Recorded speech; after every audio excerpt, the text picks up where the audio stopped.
far of cases in the span of 12 hours in Mexico, now at 8,438 cases in the last 7 hours with 718 deaths. So that's just under 10%. And Mexico still continues to have an issue with this, as does other parts of South and Central America. Okay, so Australia still, now going back, still continues to record high numbers. And these high numbers are in comparison to where a couple of weeks ago they were registering numbers like 1, 2, 3 per day. Now they're registering upwards of 250 every day. And this is what is going on. Let's take a look back at South Africa, where with those 408,000 cases, President Ramaphosa has decided to close schools. And it's not going to happen whereby they thought the rollout would occur and the economy would be opened up once again. It is not happening. Schools closed again for a month. Yep. Okay. For 30 days, while they would now try to see if they can contain the spread once again. Comes back to tell you, I mean, the decision in Kenya. Almost prophetic. Spot on.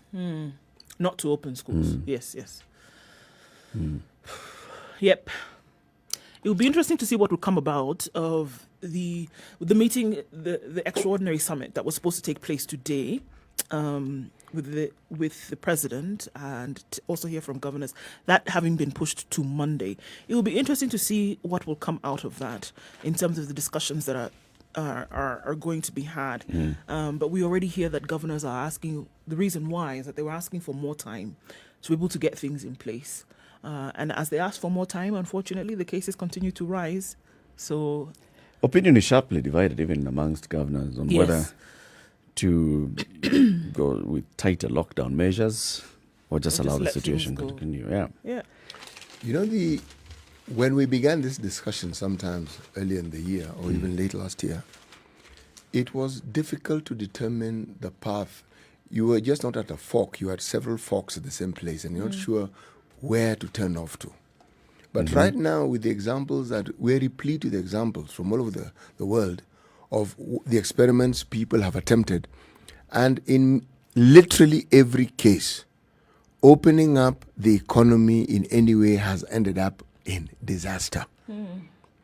The only place where I have read of stories where there's nothing alarming has happened is with the schools in Sweden, where they have found a way of intermingling modern technology, classroom learning. They've arrived at an interesting balance, and which also includes social distancing.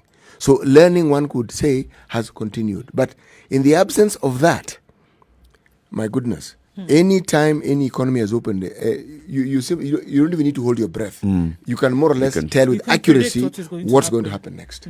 Yes. And what is explained is that, well, it's reaching peak. I'm saying, no. That explanation is inadequate. It's inadequate because there are communities where nothing much changed and the numbers just kept rising. Yeah. And the numbers dropped when they clamped. So this one is not, I had a friend who used to say, that is a looking thing. Meaning, you just look and you see. Yes. You don't need to think too hard about it.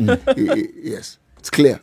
Yeah, right in front of your eyes. An expose was done on Rwanda yesterday, and exactly what it was that they've been able to do to make sure that they contain COVID. Because again, one of the few countries in the world that seems to have contained. So even when the whole world was shouting, and one of the things that they said is that Rwanda turned a blind eye to what the rest of the world was doing, opening up and having the debate. It was never a debate. It was never an issue of should we or shouldn't we. It was we are closed down. And that is the way it is going to remain until we see that without a shadow of doubt, then it's safe enough to open. So it was interesting because what they looked at was the fact that they didn't even invite the debate, because what they saw very clearly, and this has come from different government quarters, that they saw very clearly that the minute you start to invite debate and people are discussing this issue, you throw everything is out the window. Don't allow discussion. This thing of saying at let people ventilate. Let them give their opinion, this, that, the other thing. Sorry.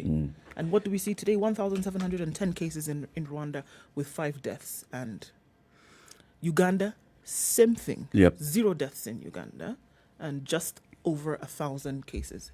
Slightly over 1,000 cases in Uganda. But this is what we see. But you'll No notice in those discussion. two countries, actually, yes, the lockdown is very much in place, but it's concentrated in the urban areas.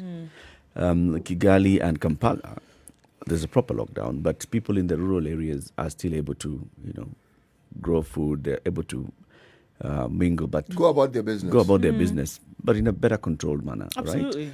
right? Which tells you, the size of the country and the level of development.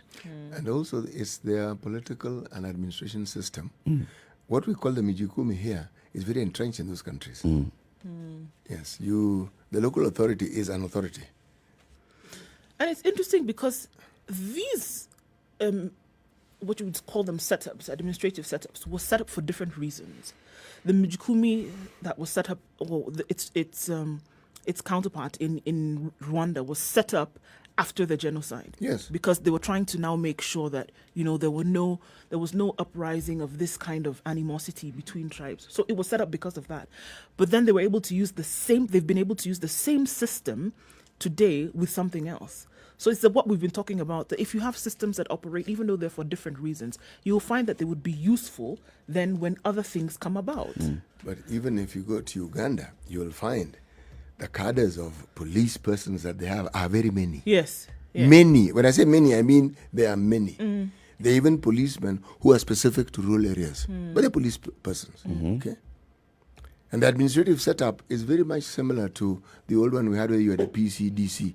And believe me, it works. And those guys have a very nice grip on what happens around them.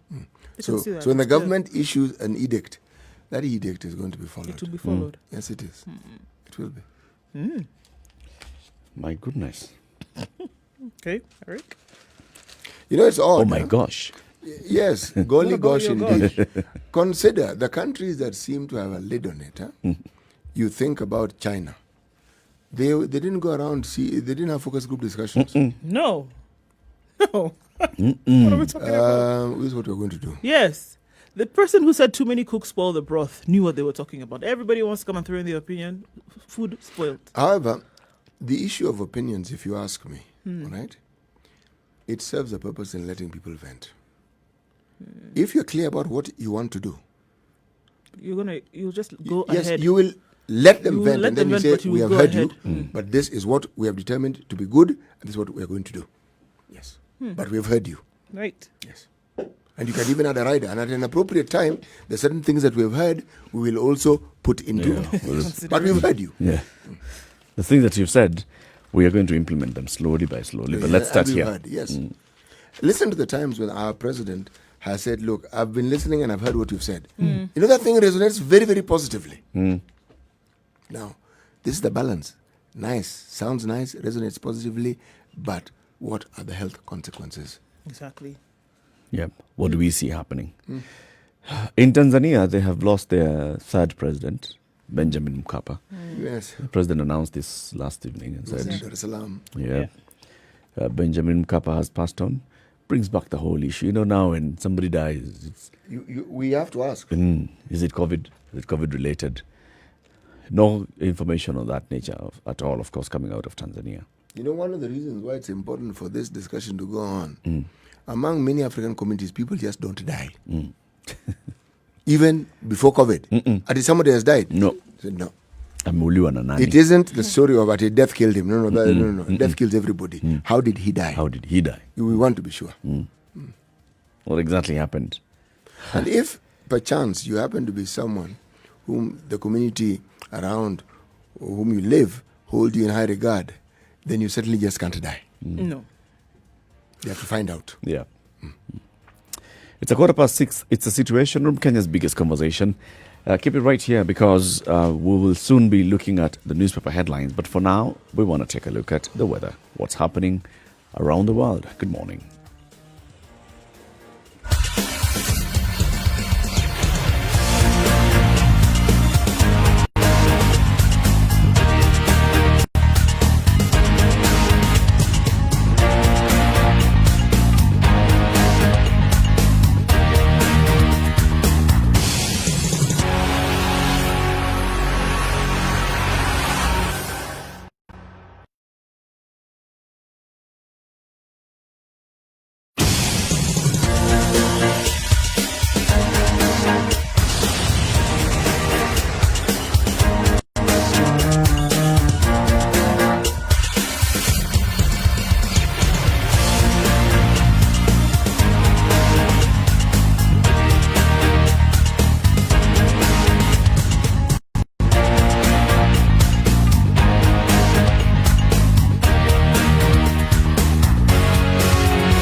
Classic soul, R&B, smooth jazz, neo soul, and nostalgic ballads. Make some noise. Yeah! You're listening to Spice FM.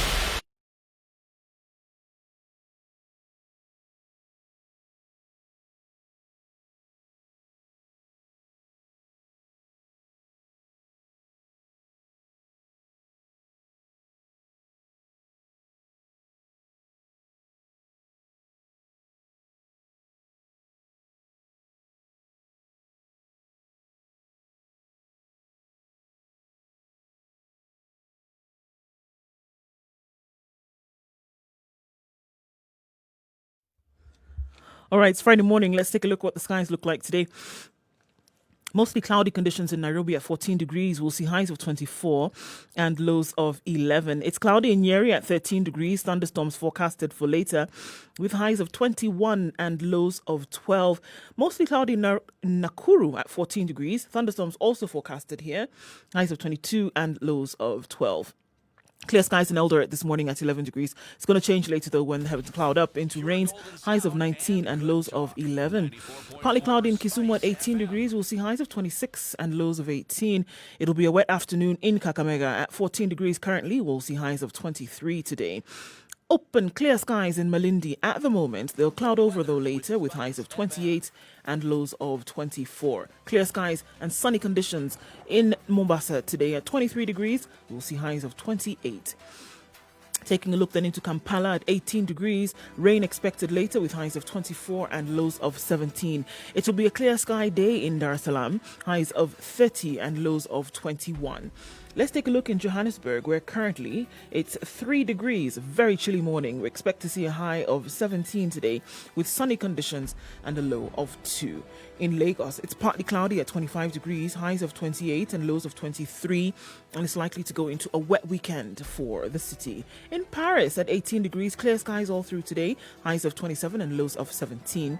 17 degrees in London, highs of 25. And finally, for now, in New York, still Thursday night at 27 degrees. They'll wake up to thunderstorms, though, highs of 31 and lows of 24.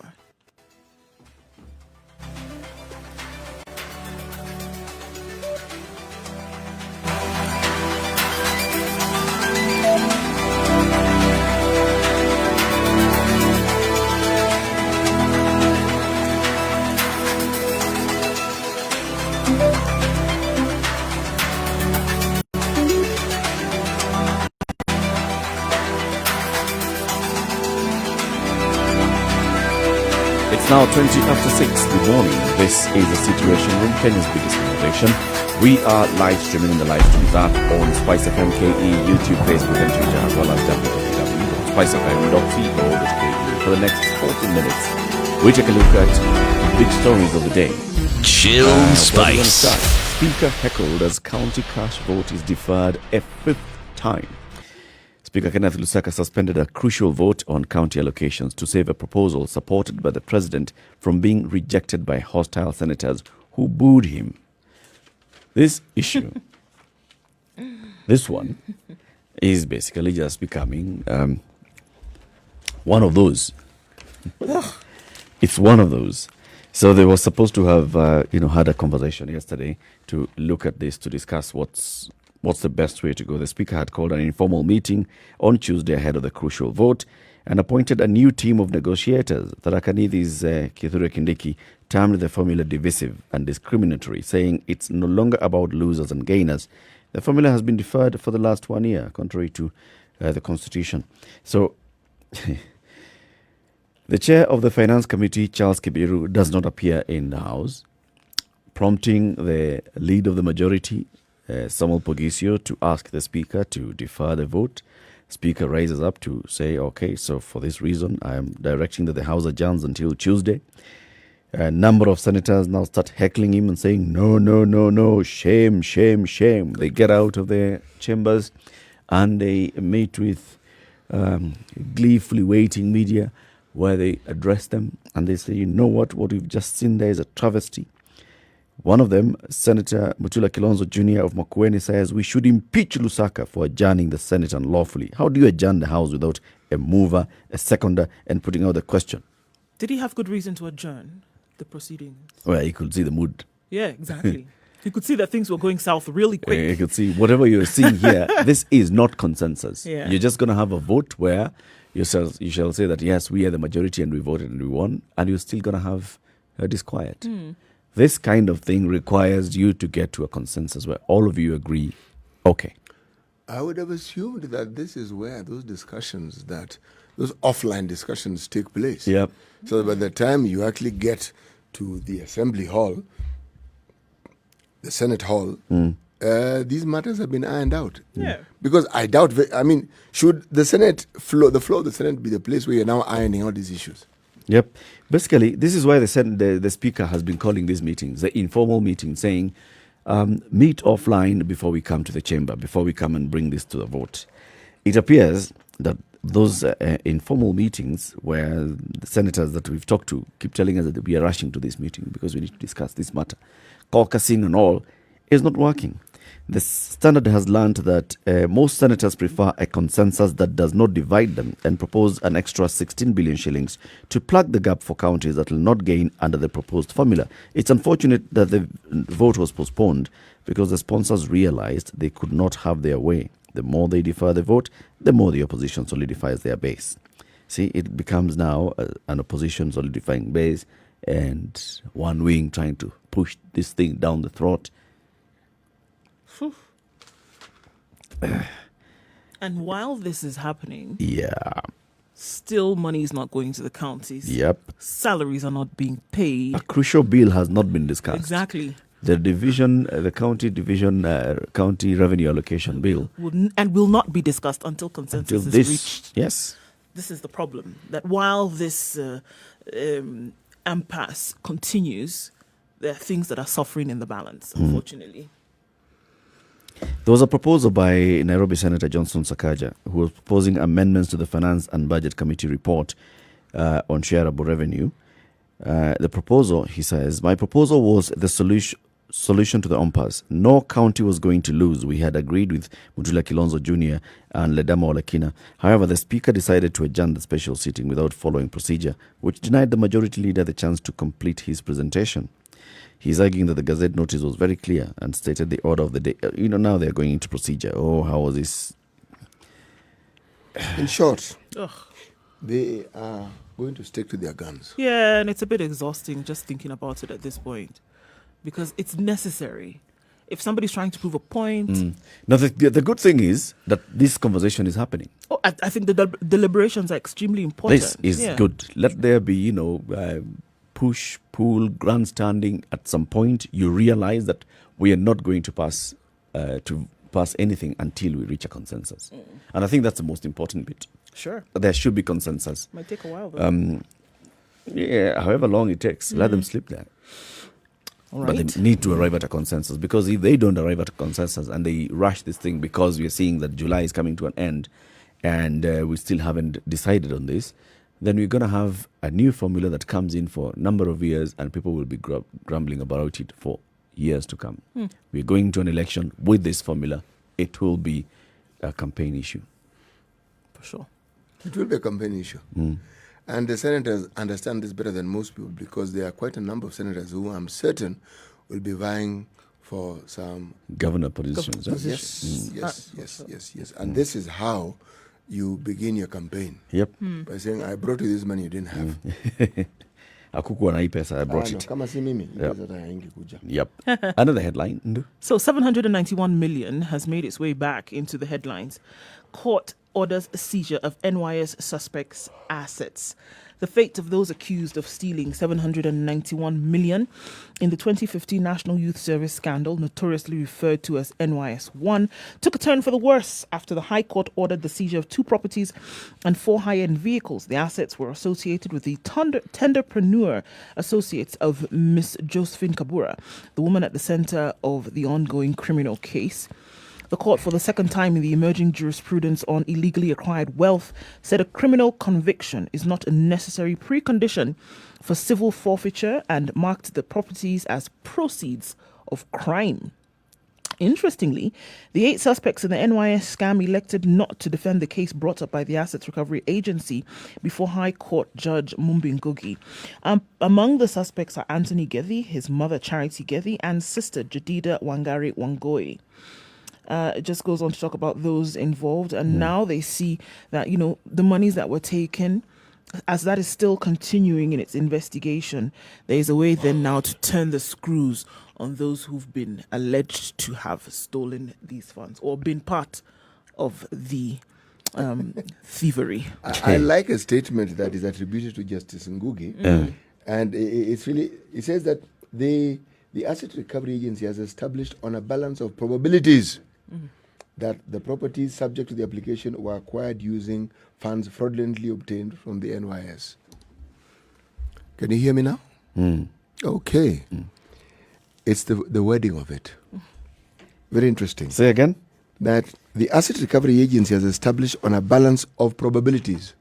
That's what caught my attention. On a balance of probabilities, meaning there was this, there could be this, there could be this, but balancing all of these things, that the properties subject to the application, these were acquired using funds fraudulently obtained from the NYS. Here how the money went. So, according to court records, 3 companies, Form Home Builders, Roof and All Trading, and Reinforced Concrete Trading, received 281, 252, and 320 million shillings, respectively, from the NYS. The companies are all linked to Josephine Kabura. The court heard that Kabura sent Cargo some 381 million shillings, done in collusion with Cargo, Ben Gethi, and some staff of Family Bank, KTDA, Plaza Branch. The maisonette situated at Kasarani, the court had belonged to Mwadime. And Mwadime here is one of those that are going to lose something. He belonged to Mwadime and was bought for 21.8 million shillings. He drew his wife Mkiwa into the matter after registering the house under her name. Mwadime had been arraigned in the magistrate's court alongside Gethi for the loss of NYS monies. To Mwadime, the court heard that Kabura deposited 40 million shillings at an account at Family Bank. Mwadime then approached one Tyrus Kamau and his wife Esther Ndenya and bought off their house at 21 million shillings. He remained with a Kalu's 20 million. Criminal investigations revealed that funds embezzled from NYS were fraudulently transferred to various bank accounts. Mwadime is also said to have bought a plot in Juja worth about 4 million shillings. So 20 plus 4 is 24. Usually. 24. He then bought a car worth 3.3 million shillings. 24 plus 3.3, 27.3. Balance is about 13 million. And then later changed ownership to Mr. Kisingo. The court heard that the first car, Toyota Prado, was worth 5.25 million, was bought by Kihara and under the name of Gethi's Pointman. It later found its way to Paul Gashoka. The second car, another Prado at 5 million shillings, bought by Kihara under the name of Cargo. Tracing the monies. Tracing the monies. And this is all there. And there's an infographic on the Standard on 381 million shillings wired to John Kagondongo. From there, John Kagondongo sends 6.1 million shillings to Ben Gethi for 2 Toyota Prados. Right? And then money is sent to Mr. Samuel Mwadime. He buys a house worth 21 million shillings in Kasarani, spends 4 million shillings to buy a plot, spends some money to buy vehicles, and then transfers the vehicles. All that forfeited. Yeah, well, like we said, Long overdue. the screws are being tightened. It's long overdue. It's happening, though. They talk about the wheels of justice turning slowly, but turning all the same. It'd be interesting to see where this comes out. If they start with the recovery of assets, still a criminal case, so your assets could be recovered, and you could still find yourself, as you say, not only that, you being may a guest of the state. A scholarship. You may actually even be a governor, and you have lost your seat, and they will still come after your assets. Yep. And by the way, I think the asset recovery, this is where this was is landmark. Yes, and this, in my opinion, is where it should have arrived at. Because that's when now Kenyans start feeling that there's justice. Yes. Stole and it's now being taken away back. from you. Good. This is it. But the people who are going to be at the center of this will be governors. Well, More than anybody else, governors. Why? Because they are directly responsible for those monies that come to their counties. Yeah. Directly. Yeah. 6:30. Let's take a look at the traffic. Good morning. 24/7.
All right, Outer Ring roundabout for a Friday. It's actually looking good right about now. It's likely to clog up later though because it's going to be busy, people in and out. Namanga Road, Kitengela traffic coming down Mombasa Road is not looking too bad. Looking pretty good from where we see it. Komarak Road traffic is flowing. Without an issue there at all, as is Kangunda Road toward Outer Ring in Mombasa, in Umoja. And Mombasa Road, like we said, smooth for now all the way into town inbound. This is what people are wishing would always be the case. We'll see how that may change later on, but now it looks pretty good. Getting into the city centre from Thika Road also will not be too much of a headache right around this hour. We'll see what it looks like in about 30 minutes or so, but for now, if you wanted to get into the CBD, via Thika Road, it would not be too bad. Now would be the time to get out, as it were. All right, so we'll look at different parts of the city in a short while, but for now it looks pretty good. When the sun starts to creep through the clouds there, we'll probably have an idea of how good or bad traffic might be today. Let us know what you see as well. Run into anything that would be important to let others know about. Talk to us on Spice FM KE on Twitter.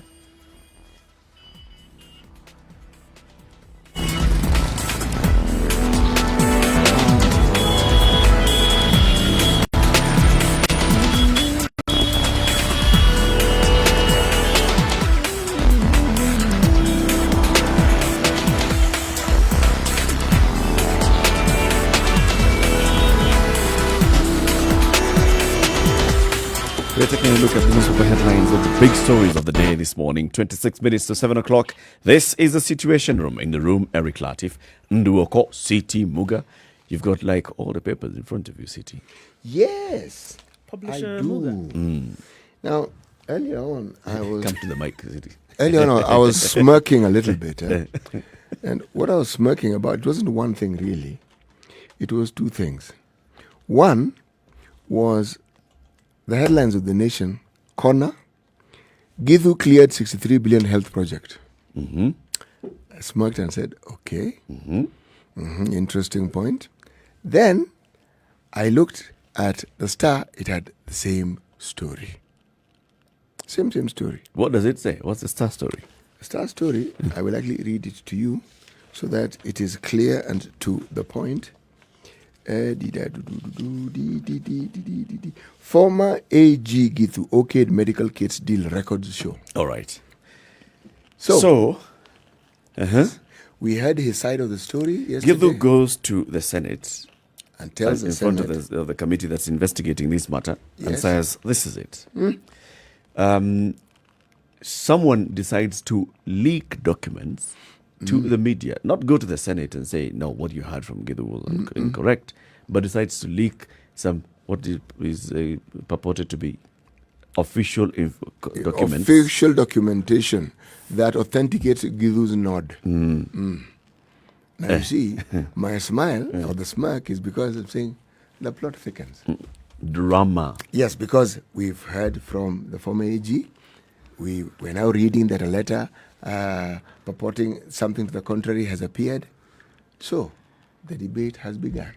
Just read some of those, some excerpts from that letter. I think the Nation has it, or is it? Yes, the Nation most certainly has it. And it says it's very direct. If that letter was indeed authored by the former AG, it's very direct because it says, I give authority. Or it's... Let me say, the letter, according to what we are reading, the report says, it is my opinion that the letters of support as enclosed are in a satisfactory form for execution by the National Treasury. Arising from the above, my office clears the MES contracts as well as the government letters of support as modified. Remember there were issues about modification? Yes. So basically he's saying my office clears. My and office... what is it that he had said when he appeared before the legislators? He had said that the AG's office had asked them to go and negotiate, but then still come back and seek final confirmation. Yes. And that had not happened. Had not been done. And that was not done. Essentially what they were saying was that those people actually furthered and concluded those particular negotiations without the requisite input by the office of the AG. Yeah. That was the input. The state law office did not participate. No. At least in the final decision. In short, they didn't give their okay. Yeah. That's why the story and this plot thickens. It's thicken. It tells you how, what kind of stakes we are dealing with here.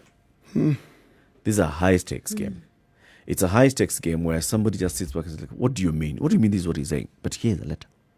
Here, leak this letter. Why had this letter not leaked Why before? hadn't it come up before? Why hadn't this information been, been offered previously? Yeah. Of course, that's a question you want to ask and say, why now? Or why didn't this person who is leaking this letter basically go out and say, but we received this information? This is a deal that was signed by the ministry. This is a deal that was...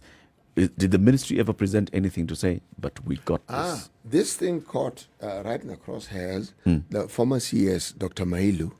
And this is what he had to say. He said that he, according to what I read in the papers, was never given permission to access the contractual documents. By? He's the CS. He needed permission to access the contractual document. Yes. He said he had even wondered, and this was before the Senate committee. Essentially saying, these things were signed before my time. Yeah. Yeah. I got there. I came into office, I found a contract already Yes, being and executed. I was never given permission. I asked, can I see this contract? No. Actually, This is it's beyond like, your pay grade. It's like you're reading it. Says, I remember asking for the documents. I remember. Parliament also asked me for the same documents. As a minister, I wondered what the secret was, said Dr. Mailu. Where? Yes, who's our permanent representative to the United Nations in Geneva. I did not understand what was in the files, could not be given to the cabinet secretary. He couldn't understand. And the parliamentary committee, he couldn't understand. Somebody basically has just been thrown under the bus The here. bus. Clearly. Yes, Completely. And this somebody This is not is, one bus. This somebody is basically this under SGR. Yes. This is a convoy of buses. Yes. Pulling wagons. And you're under. What? And then he says, my tenure at the Ministry of Health was very challenging, especially when it came to the implementation of this project. So, you're talking about the bus. Because you are Convoy. the CS, Yep. and yet you're not in charge of this project that's being implemented by your ministry. hot mess. Then there's a saying, I believe the project whose contract was signed at State House has been cleared. Finish. Mine was to ensure that it was executed. Oh, that's what he believed. Yes, the committee can go back and get information from my predecessors. But as far as I'm concerned, Yeah. Why did he have to bring State House into this thing? When are such contracts, Ministry of Health, are they signed at State House? Basically, what he's saying is the reason when he saw that he's not getting all this information, he figured my boss must be the one in charge, right? If I'm asking for information and I'm not receiving And I'm the it, CS. and I'm the CS, then clearly my boss, it must be the one in charge. So he with he made foresight. that assumption. Also with foresight to say that in the near future, it would be that all fingers will be pointed at you. So what you do is that you throw it to somebody else and you tell you create your narrative before somebody else tells the story for you. Yes, and he says he may assume when he got to the office that these matters surrounding this had been cleared. As far as he So knew his that job everything was done. just to execute. That one, by the way, he's not cleared. No, it's not, unfortunately. This one in this You're the sense, CS. it doesn't work because the buck does stop with you. Right. He can say all he likes, he can twist all he likes, he can bring in status as often as he likes. He is not through with this matter. I think this matter deserves more public attention, For sure. It does. It does. like proper public attention. Like Yes. these hearings should be happening at prime time. Forget about news. Senate should be sitting at about from 7 o'clock in the Yes. evening. Let's hear. For a couple of hours, So yeah. when all of us are at home, we are just watching and saying, Tell us. What were you saying? because clearly there's some matter here that is where. It is. All right. Looking at another story here, Eric, and CT. You know how we talk about things that COVID has stopped? The big cases frozen by the pandemic. The health ministry warned judges and magistrates to steer clear of courts and avoid interacting with the public to avoid the risk of cross-infection. It's been a year since the murder of businessman Tob Cohen. His wife, Sarah Wairimo, is fighting to clear her name after she was accused of having a hand in his death. A long-standing rift in the relationship between Wairimo and Cohen's siblings, Gabrielle and Bernard, was evident in a memorial placed in a daily newspaper on Monday, where they failed to recognize her as their brother's widow. The acrimony stems from the mystery of how Cohen died and ended up inside a water tank in his compound, as well as the contents of his will that are the subject of a separate dispute before the family court. Wairimu filed a case laying claim to the property she claims she co-owned with her husband. The last time the matter came up for mention was on the 12th of March, with the hearing slated to start 11 days ago on the 13th of July. There is also the matter of a murder case against the widow and her co-accused Peter Karanja, which has been disrupted by the COVID-19 pandemic. The disease has brought the wheels of justice grinding to a halt. Hundreds of cases are pending as magistrates and judges try to figure out the best way to safely dispense justice and keep all parties from contracting the virus. A June report from the Health Ministry to the judiciary warned its officers to steer clear of the courts and avoid interacting with the public to avoid the risk of cross-infection. Now, let's look at some of these cases that are still pending. There is the case against Migori Governor Okoth Bado, the Samburu Governor Moses Leno Kulal, Busia Governor Sospita Ojamong, Nairobi Governor Mike Sonko, former Kiambu Governor Ferdinand Waitito, former Treasury CS Henry Rotich, and the case against Joseph Irungu alias Joey, and of course Sarah Wairimu. Now, these are the big cases that they say have been frozen by the pandemic in terms of when courts are going to open. The question is, when is it actually going to happen? Nobody knows. And with the surge in cases, likely that status quo will be maintained. We know that Makadara law courts were closed this week. We know that Milimani courts are being closed today. So, like we said, hundreds of cases already were in the backlog. Now, anybody that's coming after, my friend, you're going to have to wait. You know what I find strange? So they've also been told to embrace modern technology to dispense justice. Although some matters are being heard, albeit at a snail's pace, the majority of the cases involving public figures have been shelved. And this virtual court is not working for most magistrates and court clerks and other officials. Okay. What I find particularly funny is this. Not funny, haha. Funny, weird. Funny, not haha. Got it. We have universities in this country that train people in ICT and other related matters from certificate to PhD.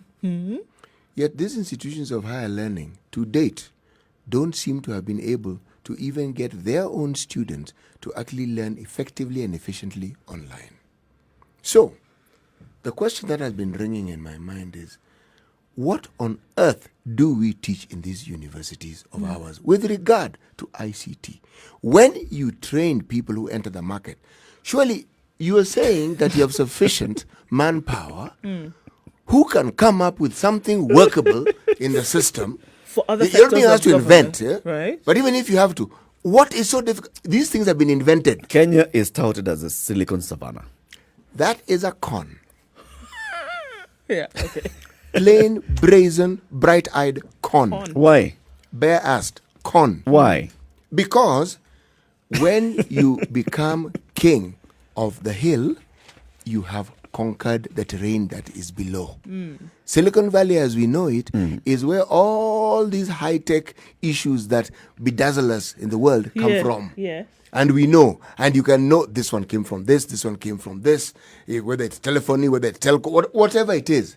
This one of ours, where people just read and get qualifications, and it can't help the nation. So I hear you saying that if things would have gone properly, education-wise, then there would have been an easy solution for things like this, whereby an entire court system is on its breaks now. Is it possible, City, that there are Something would many have solutions, been sorted out. many solutions out here, but just that the people who should be implementing these solutions at the national level are the ones who are Brother, sleeping we on the even job have a ministry.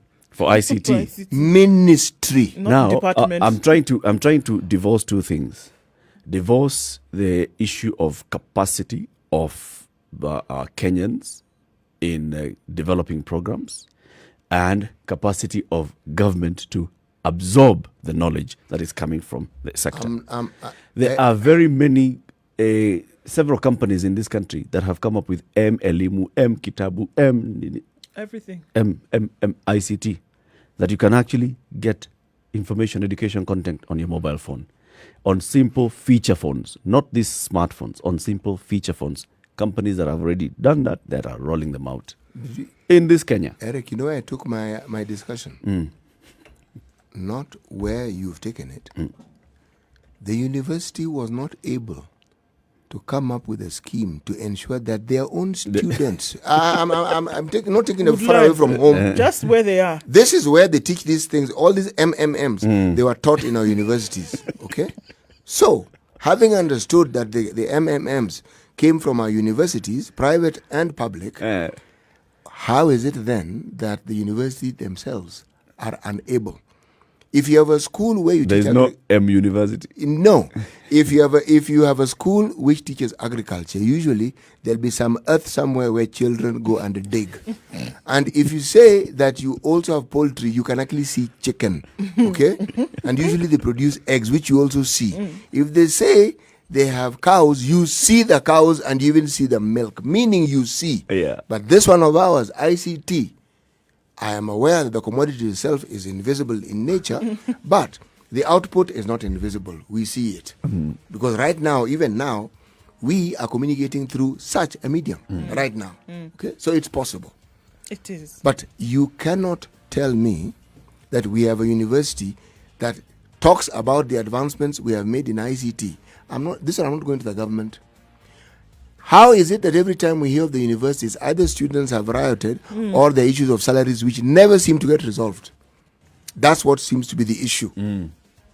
Not the innovations that's coming out of the university. You know, let the innovations come out clearly and let them be touted. Then And then, Kimathi University is selling coffee. yeah, we see Why is JKUAT not selling coffee. laptops? Yes. Or mobiles? Actually, you're right. Or coming up Laptops. with coming up with a laptop With- that would which be they use within the market-friendly, university. which With they applications. use, Yes. and that can also be used by others Or- outside of the university. Or the equivalent of something that we now use like Zoom, Right. okay, a platform, Yep. and they say, yes, this is the platform we've come up with and which we are using. Now, that's what I'm saying. I hear you. Or Let's even take with a a break. simple system whereby the judiciary.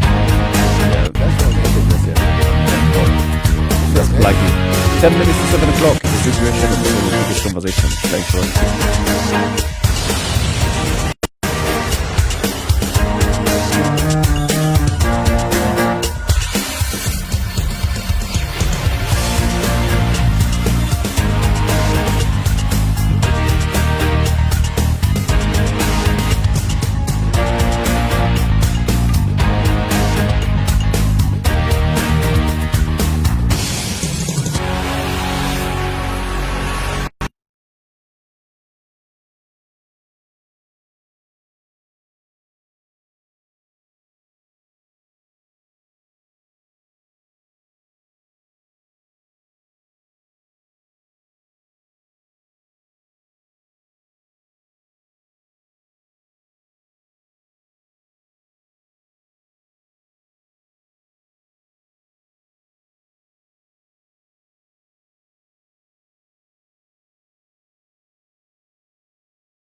Okay, so City, or before we come back to you, 102.5 frequency in Kisumu. There's some technical issue there. Engineers are hard at work. They'll sort it out shortly. Meantime, you can watch us on Spice FM KE, Facebook, YouTube, and Twitter, or www.spicefm.co.ke. One does not work, the other one will definitely work. I have actually received a message from one of our listeners, very keen listeners, who told me that JKUR have actually produced a laptop. It's called Taifa. What is it? It's in JKUR. It's called Taifa. They have actually brought forth one. So Right. now that's where now your argument becomes solid. You say, yes. But you see, if we know about it, and then we know the roadblocks of the government, that's a different discussion. That's what I was saying. That's what I was just about to say. That's why I asked, where is it? Must be at JKUR. Somewhere inside. Still parked there. Goes back to what I was saying.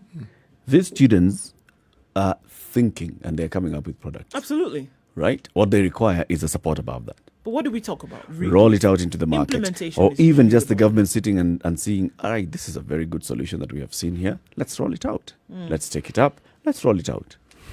How long did we talk about in the lands? I think that discussion of just lands, forget about everything else. Just the lands ministry. I think it's as old as I've been here in this country. The digitization of the lands ministry, has it finished? Right? Okay. It continues. Ask that Continue. question again and I'll give the same response. So that's what I'm saying. You can imagine how seamless things would be. It wasn't meant to end. It's kind of like when you pay dowry and never finish paying, right? It's something that just continues. There's land transactions every day. So, I mean, No, but no. The digitization process means that anything Eric that is comes, being facetious, I know, Kwani. means that anything that comes in the future, it enters into that same system. No, so I'm not saying, I'm talking about the setup. I'm not talking about the continuous process. the digitization has very many aspects of it. Of course. There's first of all digitizing the records and then how to implement them. So remember, there's a time when the lands registry was closed for some time when Ngili was the minister. Because this for process lands. was taking place. So this That's what we were told. that's what was supposed to be taking place. So this is when now it was supposed to have taken place in earnest. Uh-huh. Okay, various youth brought in as interns to basically just do the job of digitizing. It was opened. Then now there's a verification process that takes a couple of years. Recently, the current CS Farida Karone moved into the next step and said, now all land transactions from lawyers shall now be done online. Remember, Online. lawyers complaining and saying, no. I mean, we want to come and pay. We want to, and saying, no, everything now happens online. So that's what I'm saying. It's a continuous process. Go, get to a certain stage, open up the next, get to the next stage. So from what you're saying now, that things that were done before a certain time are now all digitized. I've not said all. As I said, continuous process. Records though. Yeah. Most of ideally, most of the what we had as titles and all in files on paper should be. That in the particular server somewhere. ministry, one could argue, houses some of the most emotive matters this particular country Yeah. is yet to come to terms with. Not has dealt with, is yet to. That ministry. Now, if you digitize it or you make it ICT friendly or technology friendly, you know what that means? It means, most records that are in that ministry are supposed to be public. Yeah. So just pause and think for a single second. It means sitting here, if we have something in that, we just click. You click check somewhere and and say, should okay, be able to now find LR it. slash Your this- number yeah, and exactly. And I say, 155. okay. all the information. And then we'll comes say, no, through. that information is not correct because according to this. that thing- Like the way we now have with motor vehicles. Yes. See a motor vehicle, just enter the registration number. It tells you who owns that car. With the registrar of companies, Should be. query, you get the information back. Same. But you're talking about how many millions of acres of land? My God. Yeah, you With the tell me. judiciary, however, before COVID, there was already a problem. I mean, it was coming out of different quarters, that there was a backlog, there were not enough in terms of magistrates, and this was a face-to-face. What is going to happen now with the hundreds of cases in backlog that we already see? COVID is still here. When is this ever going to be sorted out? Let me ask you perhaps an open-ended question. Who tells you they want to sort it out? There you go. Okay. Whose interest does it serve? Yes, exactly. I mean, To have a delay. why should it be sorted To out? have recurrent delays. Yes, why should it be sorted out? Well, Remember, we've had commissions and reports regarding land and property in this country. Not one, not two. Okay? matters pertaining to those things to date, to date, Are not public. not public, unresolved. You think that is by accident. They are emotive matters, my friend. Really, really emotive matters. So I keep saying we need to change our land tenure system. This thing of people That owning would pieces be of land. useful. That would be useful. Don't own land. Lease it.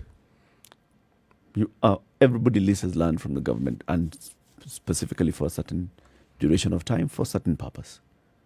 If it's not in use, forget it. Give it to somebody But do you else. know what is interesting, though? That is the rule that used to apply when it came to allocation of land. Yes.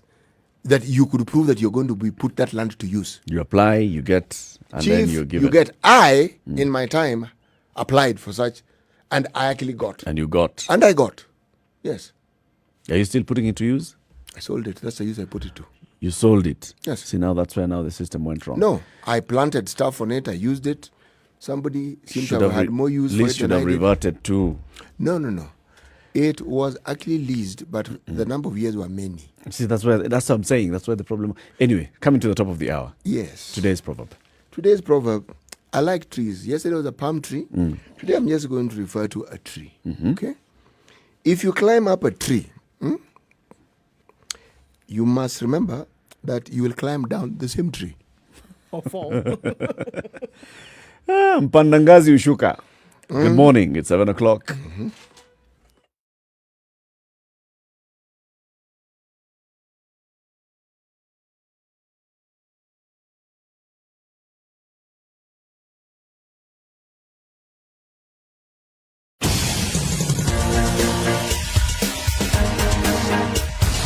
Very cold and heavy fog in some parts of Mombasa Road this morning, and so it would seem that the fog is quite low and it makes cars go a little bit slower than normal. So this definitely affects traffic. Mombasa Road is moving along very slowly this morning, but it's moving along very well at this time. We don't have any clog ups so far. We'll let you know if we do.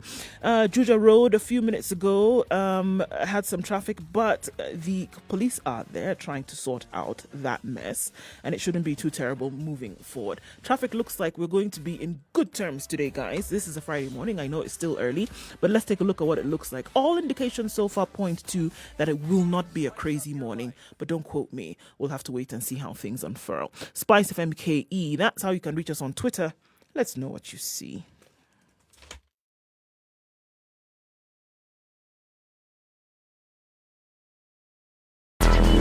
Traffic.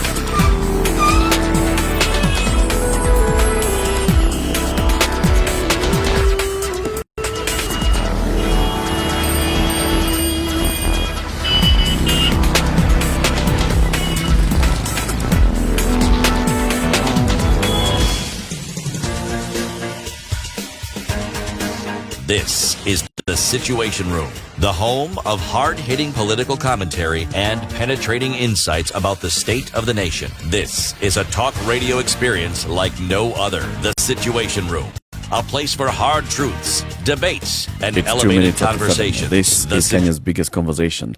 94.4 in Nairobi, 87.9 in Mombasa, Nakuru 96.0, 96.7 Eldoret, 97.7 in Malindi, 90.9 in Njeri, and Kisumu 102.5. We're having some technical issues there, but they will be rectified shortly. Meantime, you can watch us on Spice FM KE, Facebook, YouTube, and Twitter, as well as www.spicefm.co.ke.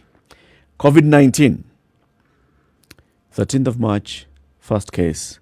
By the end of March, people had already started feeling the heat, right? By the end of April, more people had felt the heat. And this is in terms of loss of livelihoods, loss of incomes. Businesses were shut down. Even before the 13th of March, many, especially those who were working in the hospitality industry, had already been told, you know what, we are not operating, so we have to lay off our staff. So many lost their jobs. Come to the aviation sector. Same. Hey, that one just shut down completely. Completely shut down. Kenya Airways, by the time Kenya Airways was sending people home with a 70% pay cut, that was huge. You can imagine the smaller airlines as well. Same. Other organizations followed suit. Small airlines, it wasn't even 70%. It just had no go. pay. It was just go home. It was just go home and wait to Takwita.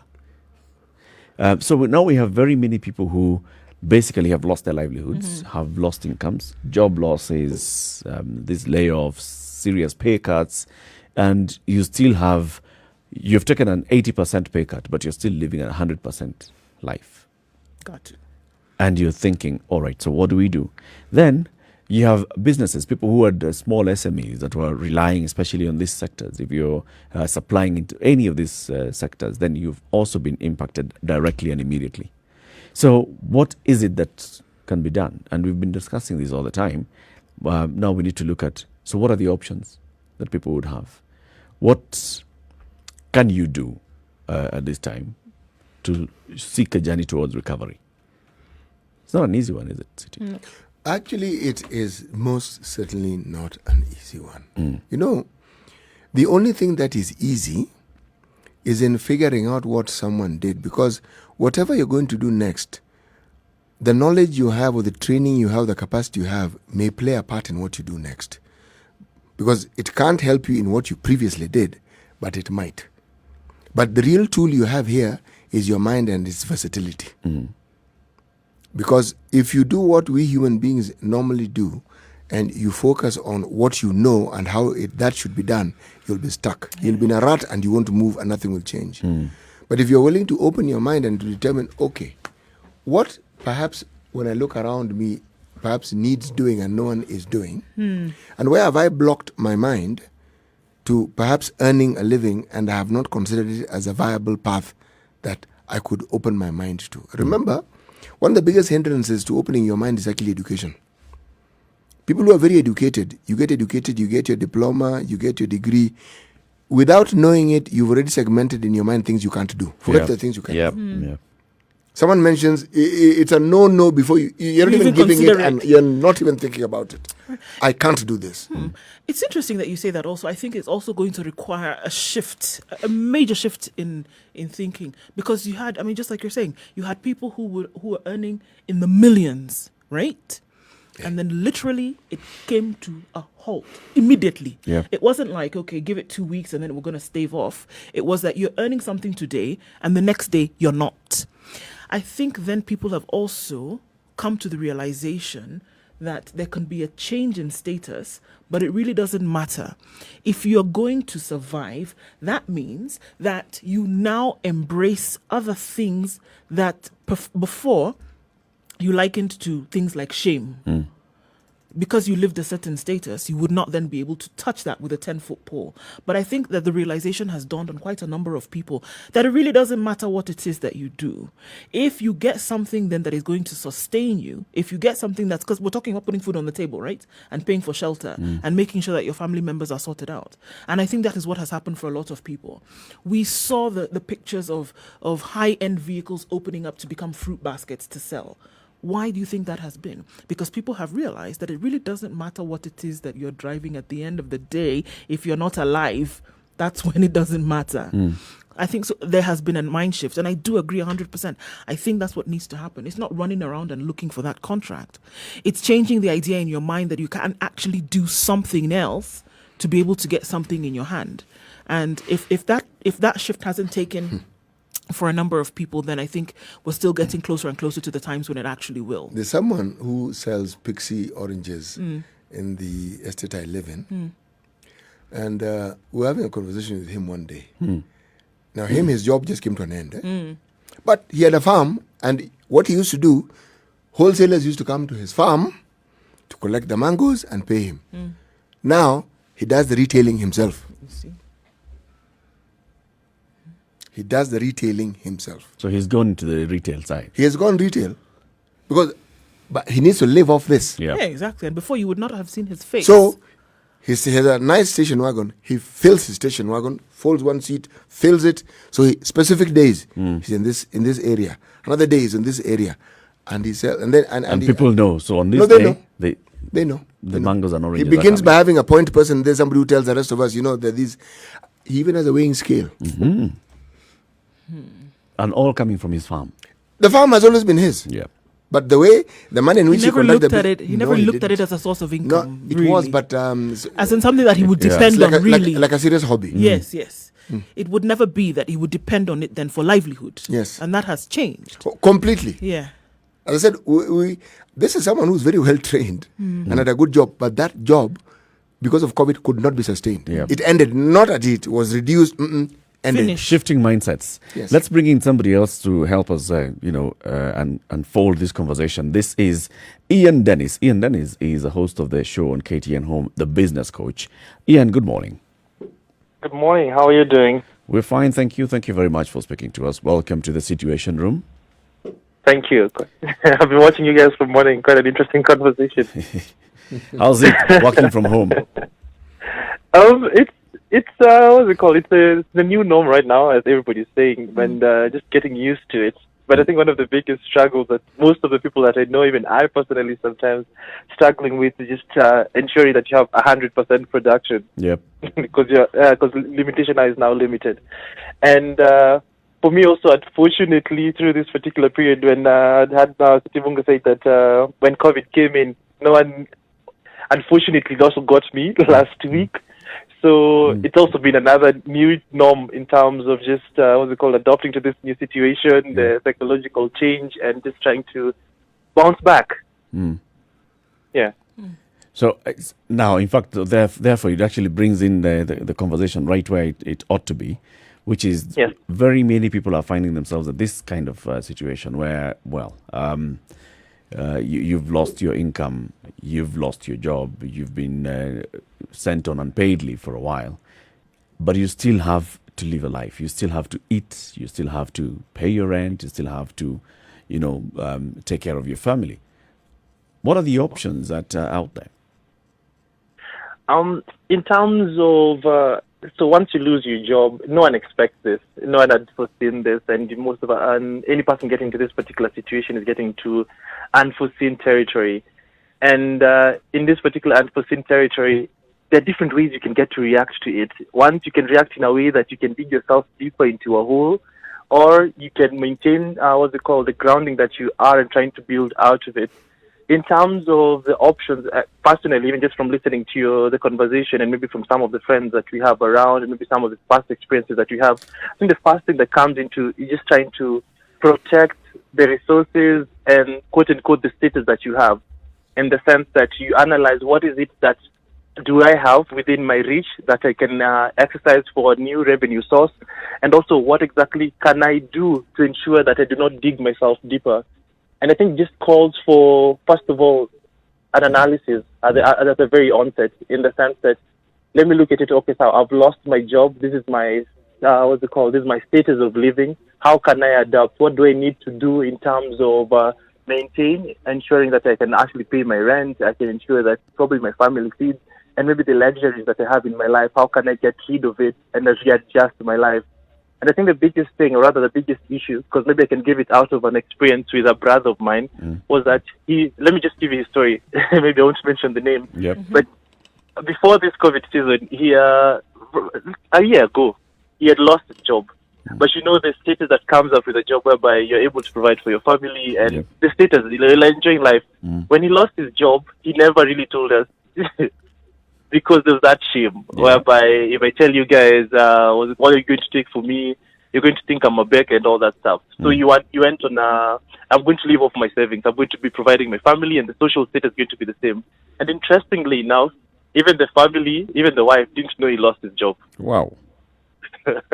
So what was happening is that he used to wake up in the morning, drive up as if I'm going for work, and then once things cool down at around 10, I come back home. And he did that for quite a while. And then, so you get to realize that 3-4 months, you're not able to sustain the same life. You're not able to, it gets to a point, he calls you, and I'm short of 5K for my rent.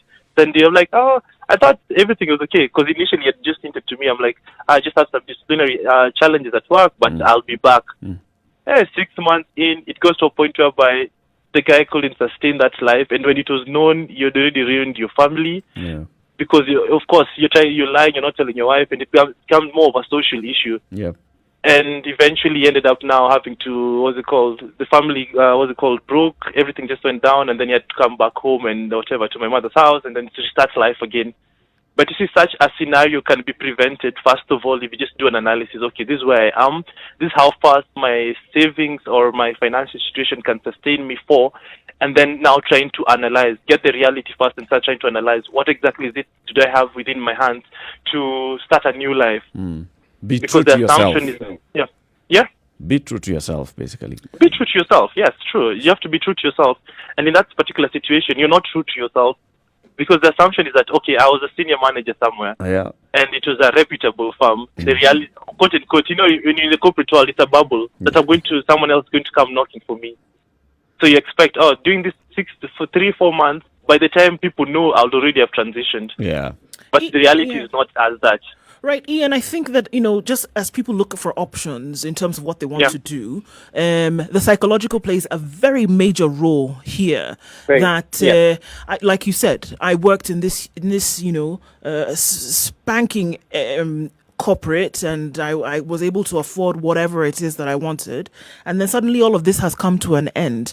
How then do we traverse from the psychological to the physical, the realities whereby before I would have been respected, I would be able to spend at whim, and then I never really was the face because I could basically get other people to do it for me by virtue of the power that the purse had. But then now here I am faced with the reality that I might actually have to go out and get my hands dirty. How do you move then from one to the other? All right. So in terms of now the reality on the ground, and I like just being very practical, and probably out of my experience, maybe some of the experiences that people have dealt with and maybe worked with. Always first, in terms of just getting your hands dirty, I think the first thing is that it's usually even from the conversation I've been hearing earlier and what you've been observing at the Eastern bypass, whereby people now have to convert their car boots into a grocery shop. Yeah. So people are literally just just taking the deep dive from being an employee into being an entrepreneur.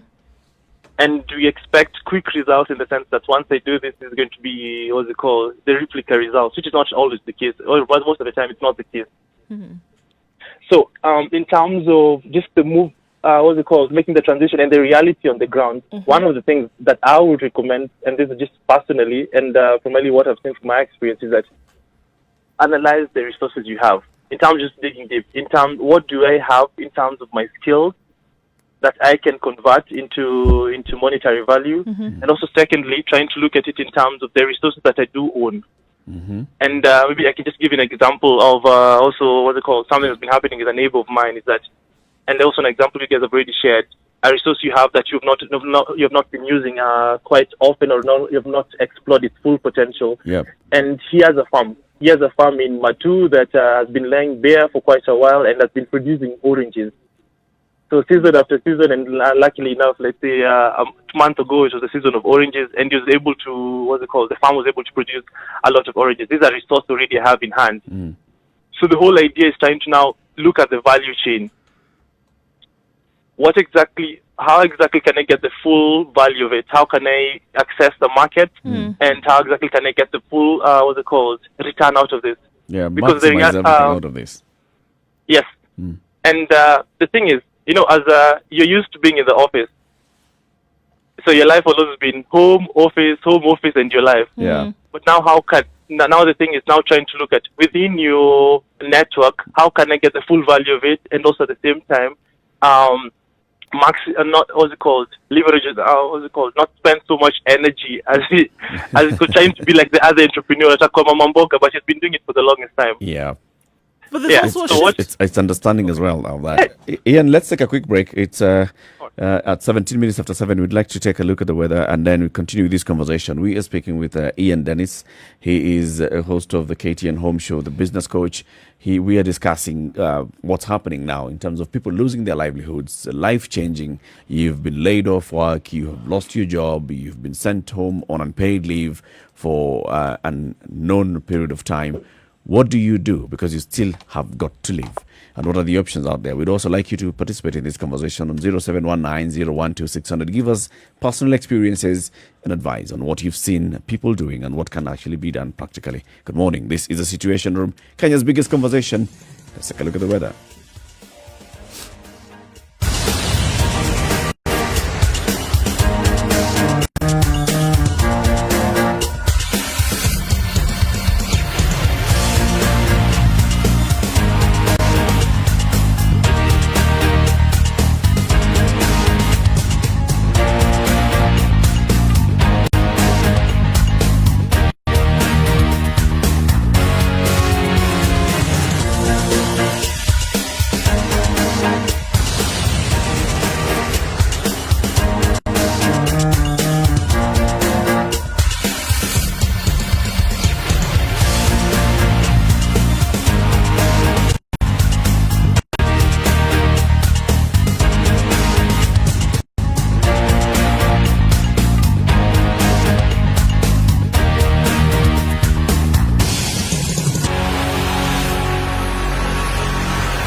All right, in Nairobi, 13 degrees and mostly cloudy. We'll see highs of 24 today. Those cloudy conditions will continue for most parts of this Friday.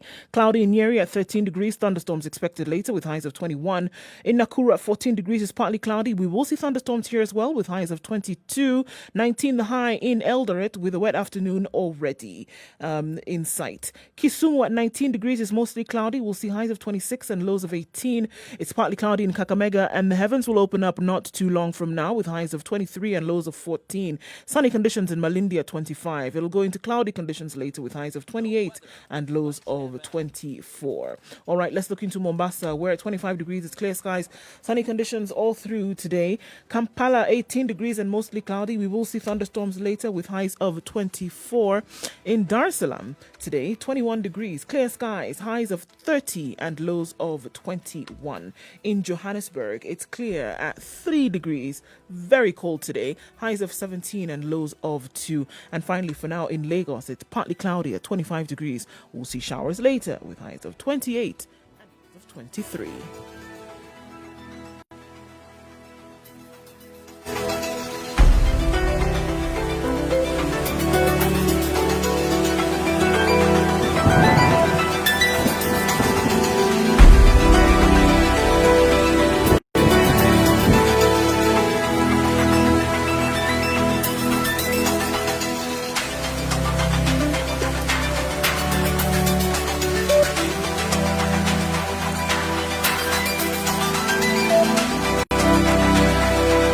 Well, 22 minutes after 7 o'clock. This is a Situation Room, Kenya's biggest conversation. We are discussing the options available for anybody who has lost their livelihood right now. I mean, anybody. This is a time when the reality is that people are losing jobs. Reality is that people are being sent home on unpaid leave. Reality is life is changing and changing very fast. And then from the way things are looking, I mean, you cannot see that, this is going to be a 1 month or 2 month. You can't really predict how long you're going to be in this kind of situation. So what is it that you do? We are having a conversation, and joining us on the line is Ian Dennis. He's the host of the KTN Homes show, The Business Coach. He's also giving us, personal experiences. And even as we were talking like this, looking at the people who immediately made decisions, like CT, you were telling us, this person had a very well-paying job, but has a farm. And this farm has been producing some oranges, some mangoes. He decides, I'm going to get into this business, sell the fruits myself, distribute them around the estates, market them myself. He is not saying, I'm going to hire somebody to use that different car. No, he has absolutely no shame the one I have. going out there and saying, this is what I'm doing now. And even speaking about it openly to friends like yourself and saying, you know what, I lost my job. I had a farm. It grows this. I can get an income out of this. That's what I'm doing. When you saw those images coming out of the Eastern Bypass of people who go and park their cars and they open up the booths and they're selling fruits and vegetables, it basically tells you the same thing. You know what is really amazing? If you drive a vehicle in this town and you are on a road that there's usually some sort of queue because of either the lights, there are all these very entrepreneurial citizens who are always selling you one thing or the other. Now we move to the next step. It's those in the cars that are selling it's you those one thing who or the are, other. and the car is theirs. And it's not just fruits. They sell all sorts of artifacts, anything. But they've realized there is a market for these things, and this is where people pass by, and the likelihood of somebody who uses this road buying this thing is high. So this is where I'm going to station myself. It speaks of the resilient nature of Kenyans and the resilient spirit of Kenyans, all right? But there's also the other side of things. How soon somebody accepts their situation and makes a decision. Ian has just given us an experience of somebody who lost a job but continued living this lifestyle, fake lifestyle. And the impact of that was huge, lost his family. I mean, there was acrimony with his family, having to move back home. Decisions that he could have made months earlier, he didn't make.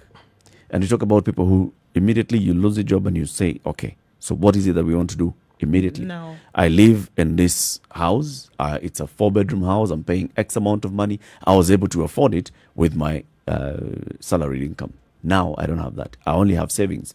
And those savings are now becoming an infinite resource, a finite resource.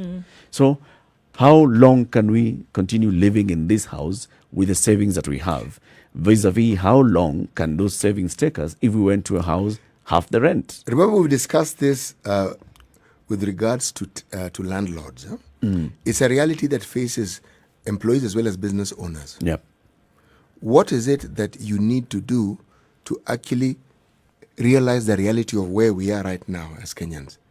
If you own a block of flats where people have been paying you 400,000 shillings per flat, I was being told a very interesting story by a friend of mine, and he says, all these heavy-duty houses that people are paying, again, that 400,000 shillings in Muthaiga, said many of them, people who lived there were people in the diplomatic corps, and many of them have gone.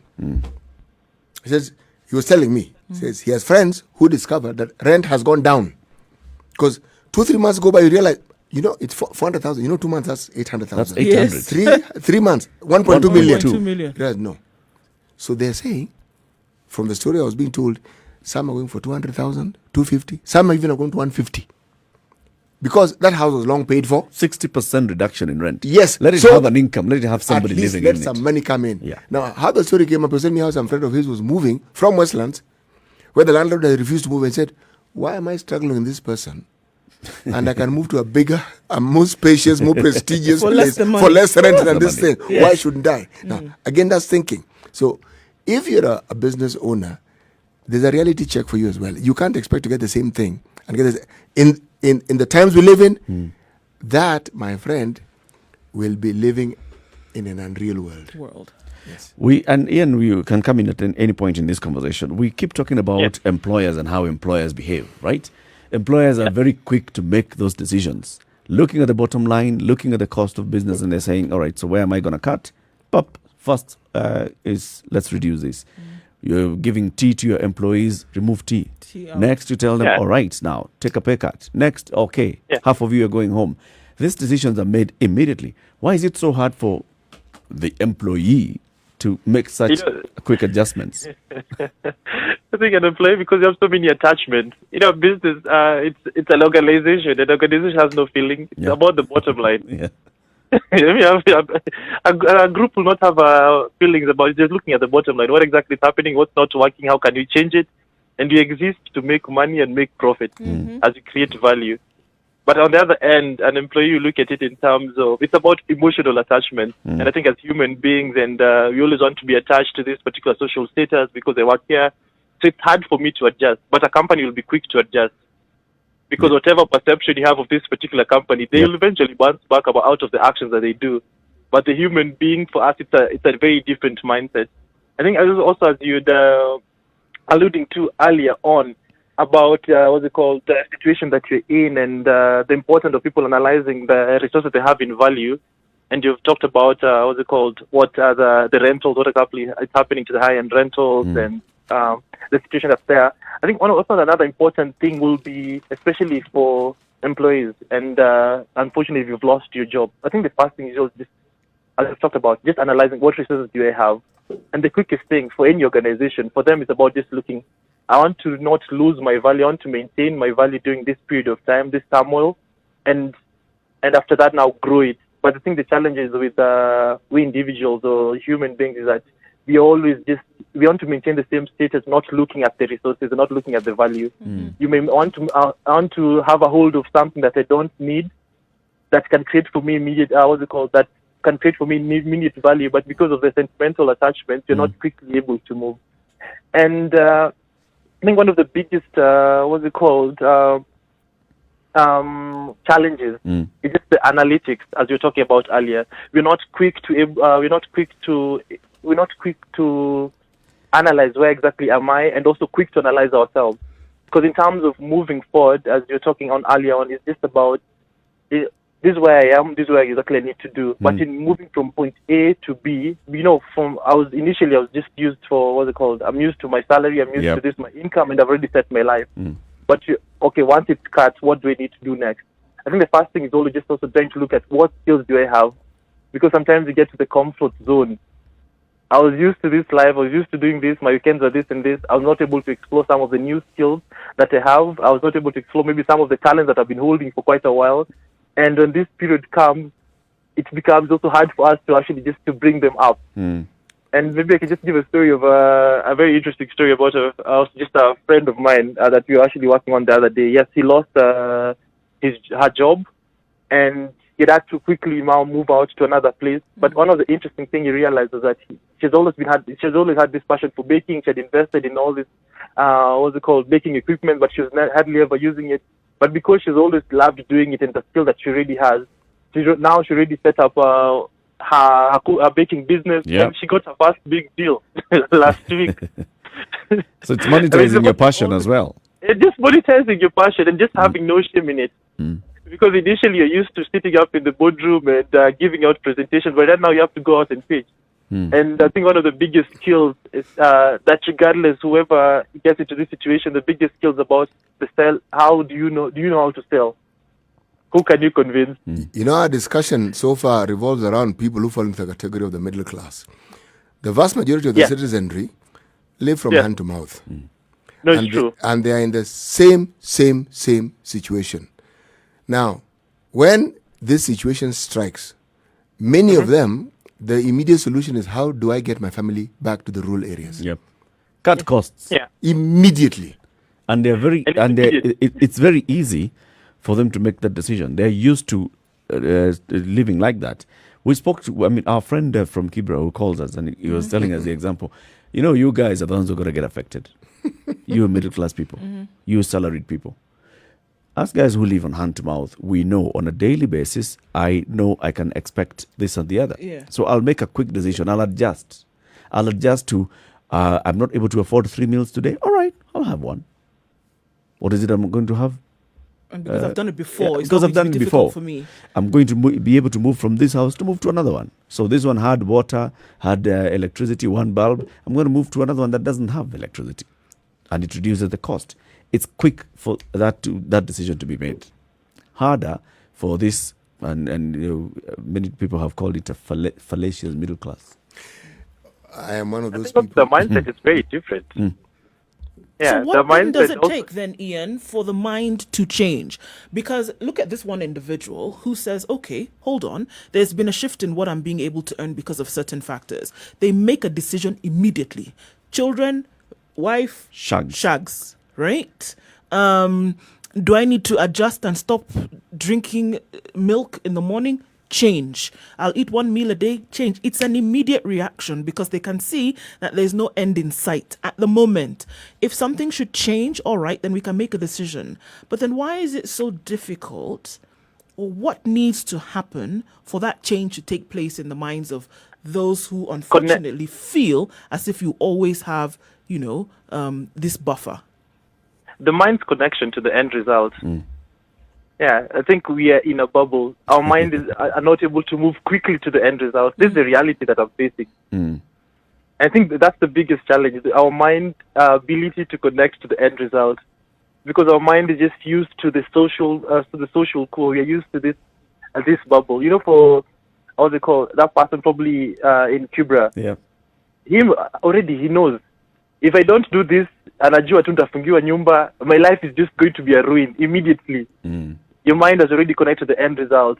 But for us, because maybe you have savings, you have financial knowledge, we think that you can always just circumvent, move things. Like things will change quite quickly. We're in a bubble. It becomes our enemy. Let's take another quick break. 26 minutes to 8 o'clock. We want to take a look at traffic, and then we continue this conversation. What is it that people can do when you lost your job? What are the options out there? What decisions can you make immediately? And how do you adjust? Good morning. This is the Situation Room, Kenya's biggest conversation.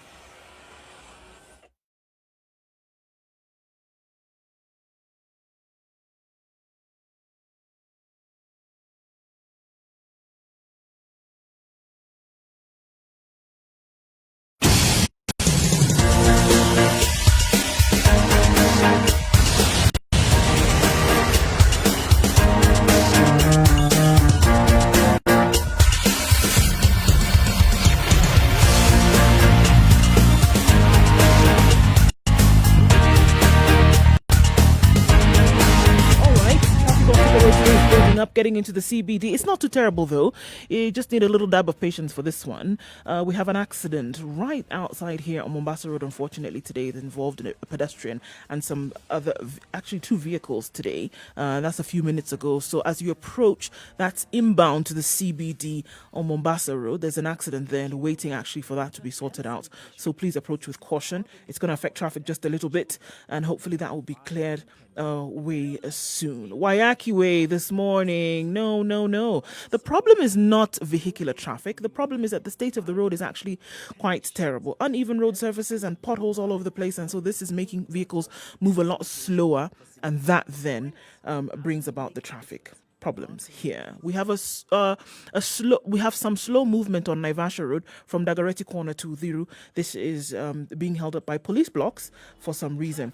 We have yet another accident on Mombasa Road at Next Gen towards the CBD. Police already at the scene. So Mombasa Road is giving up some accidents this morning. So please approach with caution. Spice FM KE, let us know what else you see so that we can at least keep you moving this Friday morning.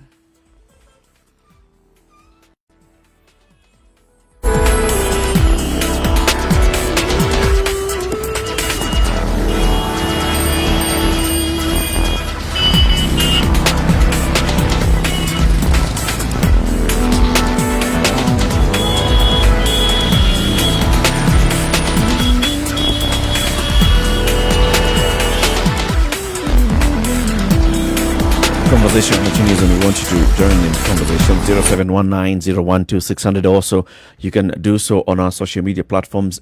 Spice FM KE on Instagram, Facebook, and Twitter. Speaking with us on the phone is Ian Dennis. He's a host of The Business Coach on KTN Home. We are talking about the options that people have when you lose an income, like this time when very many people have lost incomes. How do you immediately adjust to this life, and what are the options that are available to you? Remember, Eric, that COVID came on the back of floods. Yep. It came on the back of some natural catastrophes that seemed to have focused mostly on people who live in rural areas.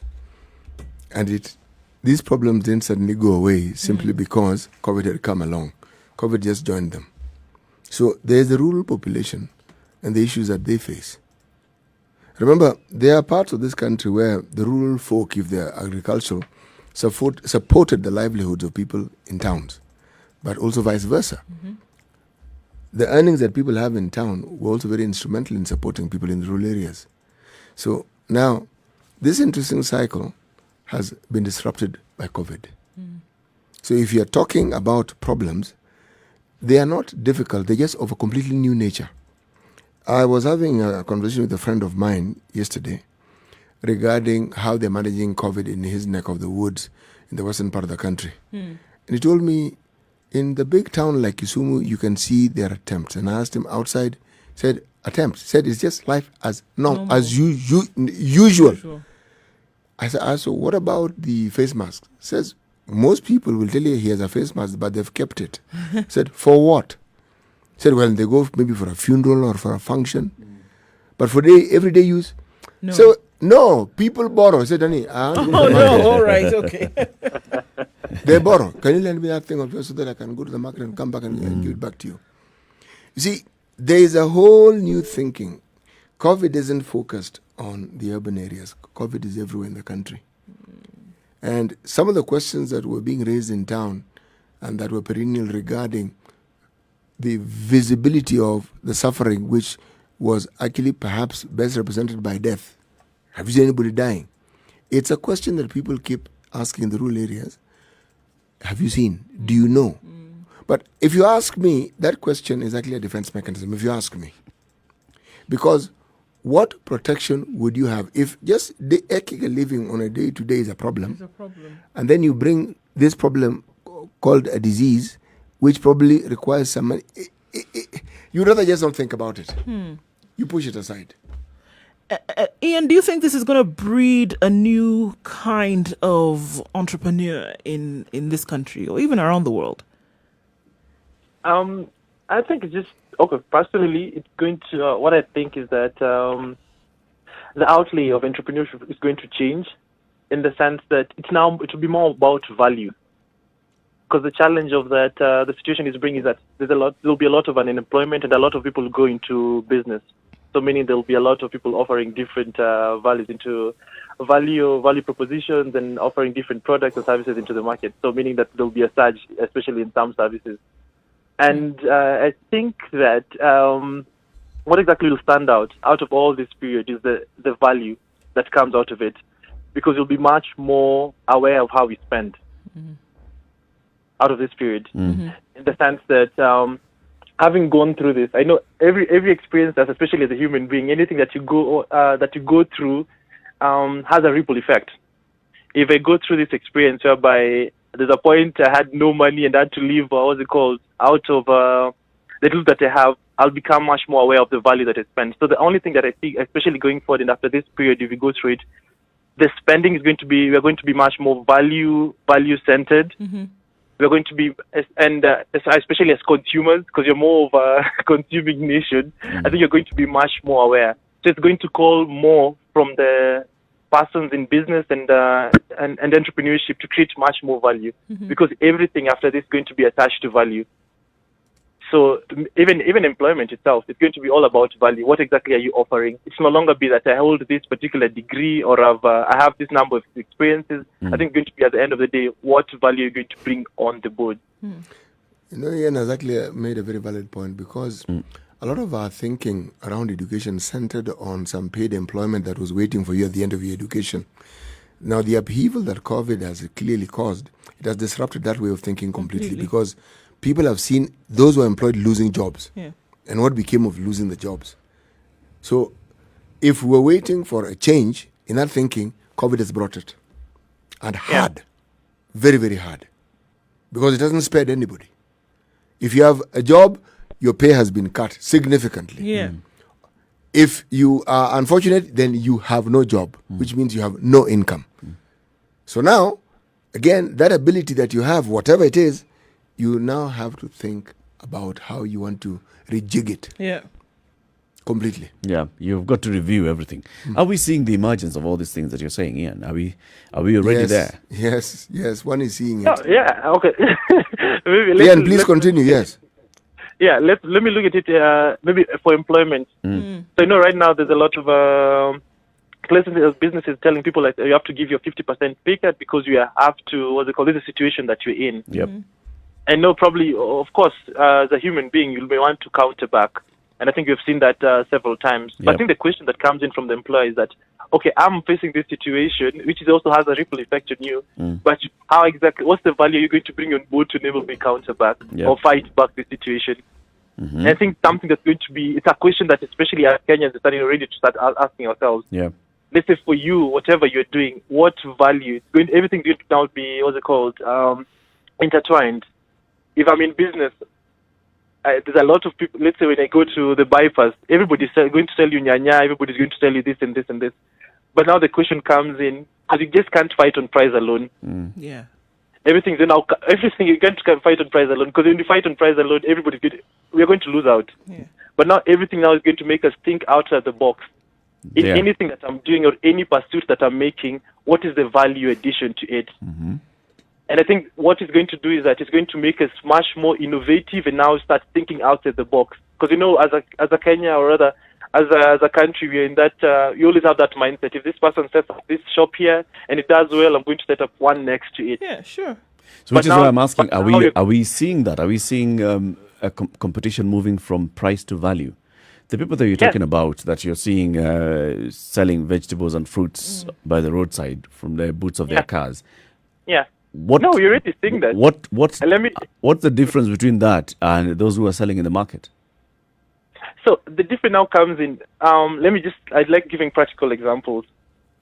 So in the market, we've been seeing the surges of prices of onions or maybe surges of prices in tomatoes. Yep. When you go to your mama mboga, you're going to be told that one tomato is just 20 bob or something like that. But now the value comes in terms of now the people coming to the market, it's now more delivery centered. So the value is that not only am I going to deliver that particular onion to you, but I'm also going to ensure that I get a better quality. Because right now you're seeing a lot of people now venturing into farming, meaning that there's a lot of people, a lot of people trying to create much more value into it. So we've been seeing a lot of people not only getting to delivery, that's one point of value. Ian, how exactly are they creating value? So I'm getting to that. So one of the value is delivery, which is it's already been there, but you're also seeing a lot of people now trying to get into can I say manufacturing? So I hear you saying something like if you had a cow in your yard, as an example, and then you get milk. So we're seeing diversification. So people now are getting that milk, not just selling the milk, but maybe are going ahead to make yogurt and things like that, and then being able to sell. Is that what you're saying? Yes. Yes, that's Have what we I'm seen saying. that? Are we seeing that happening as a result of what COVID has done over the last 2 months? And we're talking about new entrants into this market. For example, new entrants who are selling yogurt or who are doing... Or who are making juice because they harvest oranges, for example. Yes, in and primarily what I'm trying to say is that everybody's trying to look for a way to get the edge. And in getting the edge, you're trying to see everybody trying to, better whatever is existing in the market. And bettering comes in terms of trying to adding more value to the existing product. Maybe just giving an example of people trying to get into either manufacturing or production. Because I think even yesterday, let me just for an example that just hit me what exactly saw yesterday in terms maybe Kenyans are bashing on it about that Kenyan who's trying to manufacture a car. Oh yeah. But what you're trying to see is that maybe from this, just as an example, people are trying to add much more value to what exactly is existing in the market. So that's one way of coping. We are continuing this conversation. I'd like you to join in on 0719-012-600. On the phone with us is Ian Dennis. He's the host of the Business Coach on KTN Home. We are talking about the options out there for anybody who is seeing a reduction in income or complete loss of income, and you still have a livelihood to maintain. What options are these that you have? I mean, what's the decision-making process that has to happen in these kind of times? It's 12 minutes to 8 o'clock. It's a situation room. It's Kenya's biggest conversation. In the room is Eric Latiff, Nduh Okoh, and CT Muga. And on the line, like I've said, is Ian Dennis of KTN Homes, the business coach. 24/7 around the world.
Nine minutes to 8 o'clock. The conversation continues, and we'd like you to join this conversation. Speaking with us on the line is Ian Dennis, host of The Business Coach on KTN Home. 0719-012-600. Fred calling in from Nairobi. Good morning. Morning, Eric. How are you? And welcome to the Situation Room. Thank you very much. My contribution about this actually is that what we see is this thing being also some sort of a vector for productivity. Mm-hmm. And so people are going to become more productive using less space at work, less employees at work, etc. Mm. So that's a big driver for productivity. But also, it brings to fore a theory that we have that says businesses consolidate because they must. They must deliver efficiency. They must deliver a result for their shareholders. Mm-hmm. But small businesses, individuals, they fragment because they can. Now you see everybody in the community is selling vegetables and They delivering them fragment because they can. because they can. So businesses, big businesses, supermarkets, you see all these drive towards consolidation because they must. They have to keep on delivering a better quarterly result. But small businesses, informal businesses fragment because they can. I can just open a kiosk next door, or I can start selling from the boot of my car. Yep. And so on. So we are seeing large businesses will have to consolidate. Small businesses will fragment and proliferate. And this is going to be the new normal, at least as far as business is concerned. But is that sustainable, the fragmentation?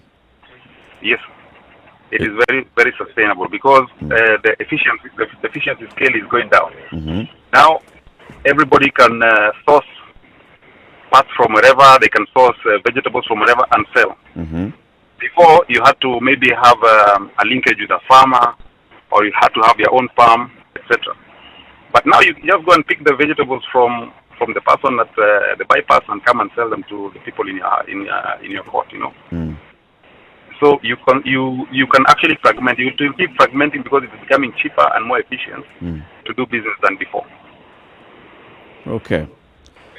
Thank you very much. It sounds like you're in traffic, Fred. Where are you? I parked on the side. Right. Okay. On the side of? On the side of the road. I wanted to know the situation on that road, I mean, in terms of traffic. Oh, no, there's traffic. I'm headed to Rongai. Moving though. Yeah. Okay. Thank you very much for speaking to us, Fred. Have a good day. And you too. All right, 0719-012-600. Still on the line with Ian Dennis as well, the business coach host on KTN Home. Ian, talking about the decision-making and the kind of value that we see emerging. Just your reaction to what Fred was saying. In terms of fragmentation, we're going to see a lot more of this, and it increases efficiency for small traders. I'm looking at it in the bigger picture. The fragmentation, as you mentioned, is that, okay, yes, it's going to create much more value, but you're still going to be a hand-to-mouth kind of society, especially when it comes to businesses. Through that, we are not able, as a country, probably, when the situation, that you're going through, and the fragmentation you mentioned about, we'll not be able to build big businesses. And that's probably what offers much more value in terms of creating more employment. Hello? Ian, please repeat that we're not that thing which ended with we're not able to build big businesses, please. Yes. So through the fragmentation, because you can see what is mentioning that everybody can it's a free market, everybody can source. But the challenge with that is that being quite fragmented, you're not able to consolidate in big businesses, Okay. which I think as an economy we need. Shouldn't the government play a role in this? Of course, it has to play a role in this. But in our case, does it play an adequate role? I don't think so. In my view, even the discussion you guys were having earlier with regards to the ICT ministry creating an enabling environment, in my view, my personal view, I don't think so. Because I think, as you were alluding earlier on, we are the Silicon Valley of Africa. we would have been further than where we are. Yeah. Because I think the difference between our economies and other economies, for them, they think about how can we create an enabling environment whereby businesses can be created, and not just businesses, but big businesses that can add value to the economy. But for us, it's all about bora kila mtu apate akula, but businesses are what exactly drives the economy.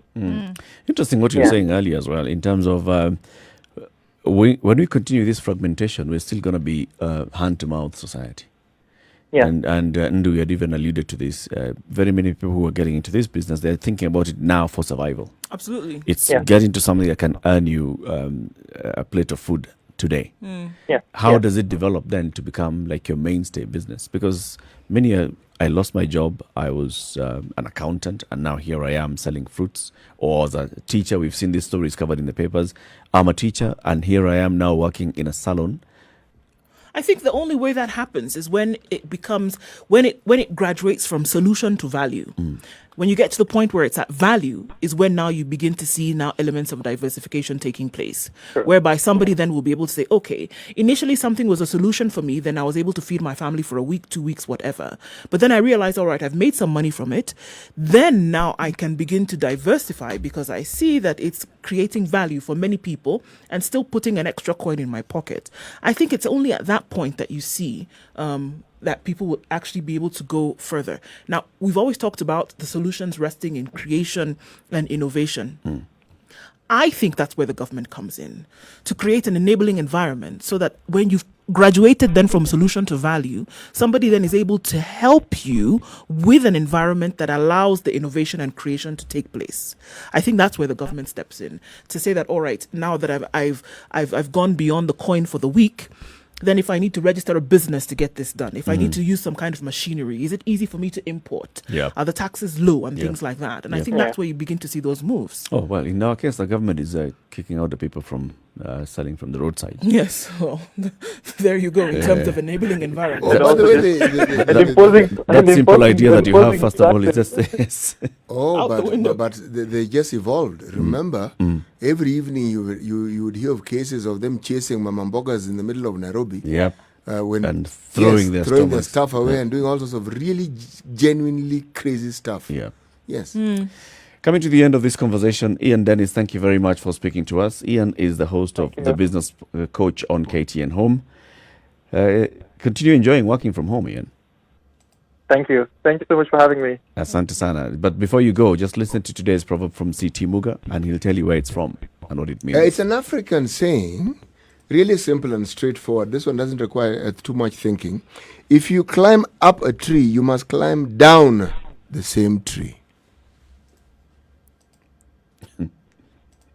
You get that, Ian? Yes. If you climb up... Quite interesting. If you climb up a tree, you must come down the same tree. Yes, same. Same tree. Quite thoughtful. Thank you, Ian, and have a good day. Have a good day.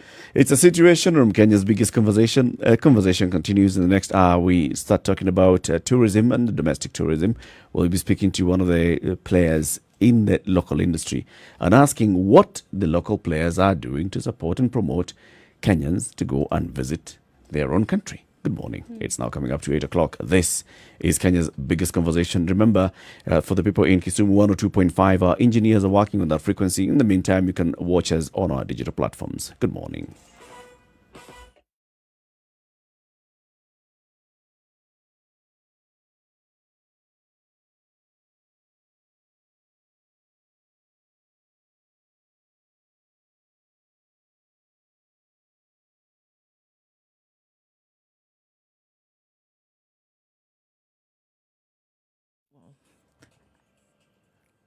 It is a Friday, so outbound is likely to have heightened levels of traffic, and we already see that today. Heavy traffic along Kimende, Soko, Mjinga, and this is compounded by the fact that fog is very heavy and quite low today. So as you approach that area, we know that there's quite a lot of people who are getting out of town today, and we see that traffic there. So as you approach the area, please be very, very careful. You need to slow it down just a little bit so that we don't get into a mess.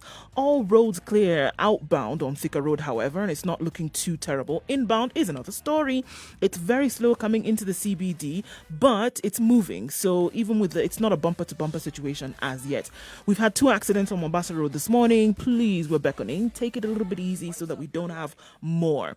Police have cleared out what happened around Next Gen.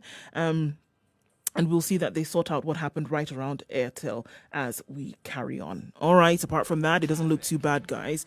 You'll get where you're going in good time today. Don't forget, you can get in touch, Spice FM KE on Twitter.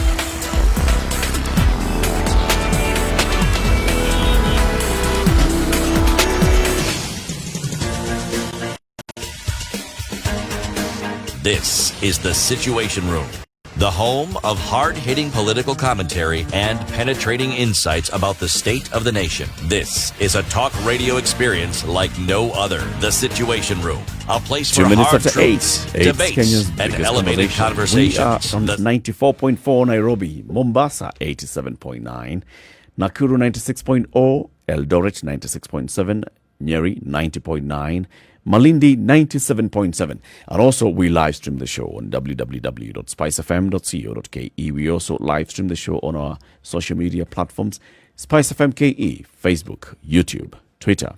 You can join the conversation by also tagging us on Instagram, Spice FM KE, or calling 0719 012 600. The issue of domestic tourism is, one of those catchphrases that has just been used as a keyword. Buzz. It's a buzzword, right? Yeah. It's been used more than once. Just give me the Nation. Read today's editorial. One of the editorial on the Nation today is still on domestic tourism, where the editors of the Nation are saying, you know what, we need to have a promotion of domestic tourism in the country, and the local industry players doing a lot to boost domestic tourism. The diversity could turn out to be a blessing in disguise. Hundreds of Kenyans are heading for Masai Mara Game Reserve to watch the wonder of the world. That's a wildebeest migration. The numbers may be small, but camp and lodge owners in the Mara can afford to smile and begin to refurbish their premises for local tourists, including diplomats and other foreign residents. There's a huge potential in domestic tourism waiting to be tapped. Also likely to benefit are the trading centers dotting the routes to the attractions. The tourism industry and ministry should, besides the stimulus package to revive the businesses, also consider incentives to encourage more Kenyans to sample their country's famed attractions. Now, there are very many things that we keep talking about, Nduh, you've said you visit places and you come back and you tell your friends in Kenya and you're like, wow, I went to this place, and someone is asking, Where is that? where is that? And you're like, it's in Kenya. The person has never heard of it. Are they accessible? Yes, they're accessible because they're within the country. You don't need a visa and all those things to travel. Some of them are just within driving distance, a short hop. How many national parks and game reserves do we have around Nairobi, for instance? That you Nairobi could get to National within 3 Park, hours, for example. you've got the Hell's Gate in Naivasha, you've got the Lake Nakuru National Park, you've got this one, Kilimambogo right here, you've got the Aberdares, even Mount Kenya is not so far, you've got Amboseli just down. All around Nairobi, places you can go to, within the city, places that you can go to. But do people know about them? No. So what is it that the local industry actually also does? The people who operate these businesses, what do they do in terms of promoting and encouraging the locals to go there? It's not a priority for locals. Why? They don't don't have money now. because Your money- it's money not don't even it's go not on. even so much the money. If you can find money for the things that you think are important, if this thing featured as being important, you'd find money for it. It doesn't mean you'll have it instantly, but it means it's something you can save, you can plan. People do this sort of things. If you put money in a circle, usually it's to buy a plot. Right. But if alongside that, many circles also offer you savings for maybe a holiday, saving for also this and the other. So I'm saying most Kenyans do not consider. See, holiday relates very directly to going to the rural home. Oh, I see it. It's Or not you see it's it not as a waste. I saw it differently from when you started speaking, CT. So you're seeing it as it is not a priority for most Kenyans to go on holiday, as opposed to it not being a priority for a lot of these tourism For the related operators. establishments for Kenyans to visit. Kenyans go where on they holiday, are. all right. Got It's it. that sort of holiday. I got it. All right. Yes, where they have gotten this idea of going on holiday to the coast. That one, many Kenyans have gotten to understand. But again, it's because we have this illusionary growing middle class. Okay? And Compared then to the places that Wazungu have been going. yes, and also the railway, this SGR helped because you get there in a short time and you are in Mombasa. And they also pocket-friendly places that people could go to and can go to. That one has caught on. Game park has some way to go. But part of the reason is because a lot of our tourism did not really focus on the locals. That's really the whole point. It's only now, with perhaps devolution, it's not that it's catering for tourism, but the leisure industry has focused on catering for the citizenry of the county. So you find nicer places to go to. You'll go to some really far-flung place. You find a place with the swimming pool. Yep. And I'm not referring to the river next door. I'm talking about a real swimming pool. Okay. Yeah. Yes. So these changes introduce people who also are in far-flung areas to perhaps things which they could only perhaps relate to on paper or in an advert if they came across it, or on TV if they owned one. But as to being something that people feel they should experience, it's not a priority. Let's speak to one of the industry operators, Ms. Delishoi Talengo. She's the managing director of Season Hotels and Lodges. They have lodges in Nairobi, Elementaita, Narok, and Damara. Good morning, Delishoi. Morning, Eric. Thank you for having me on. Yep, welcome to the Situation Room. Thank you. Now, you've heard our introduction to the topic, but just before we even get there, just tell us about the Seasons Hotel and Lodges. Okay, thanks once again. Seasons Hotels is, just like you said, made up of hotels and lodges in several counties. We have a hotel in Nairobi, an airport hotel. Elementaita, which is primarily MICE, which is focused on conferencing by the lake, by the shores. And we have Narok, which is a transit hotel, and Masai Mara, which is, mostly focused to international tourists, which will now get into further discussions about domestic. Now that you've gone right there into it, so explain. Yes. Why is the Mara property targeting the international tourist?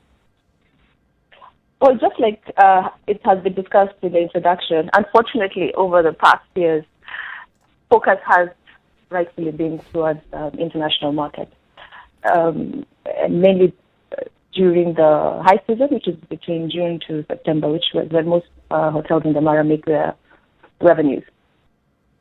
So the main reason for that is simply because the international tourist would, pay a bit more, and you'll be able to make more occupancy rates from the international tourists than domestic.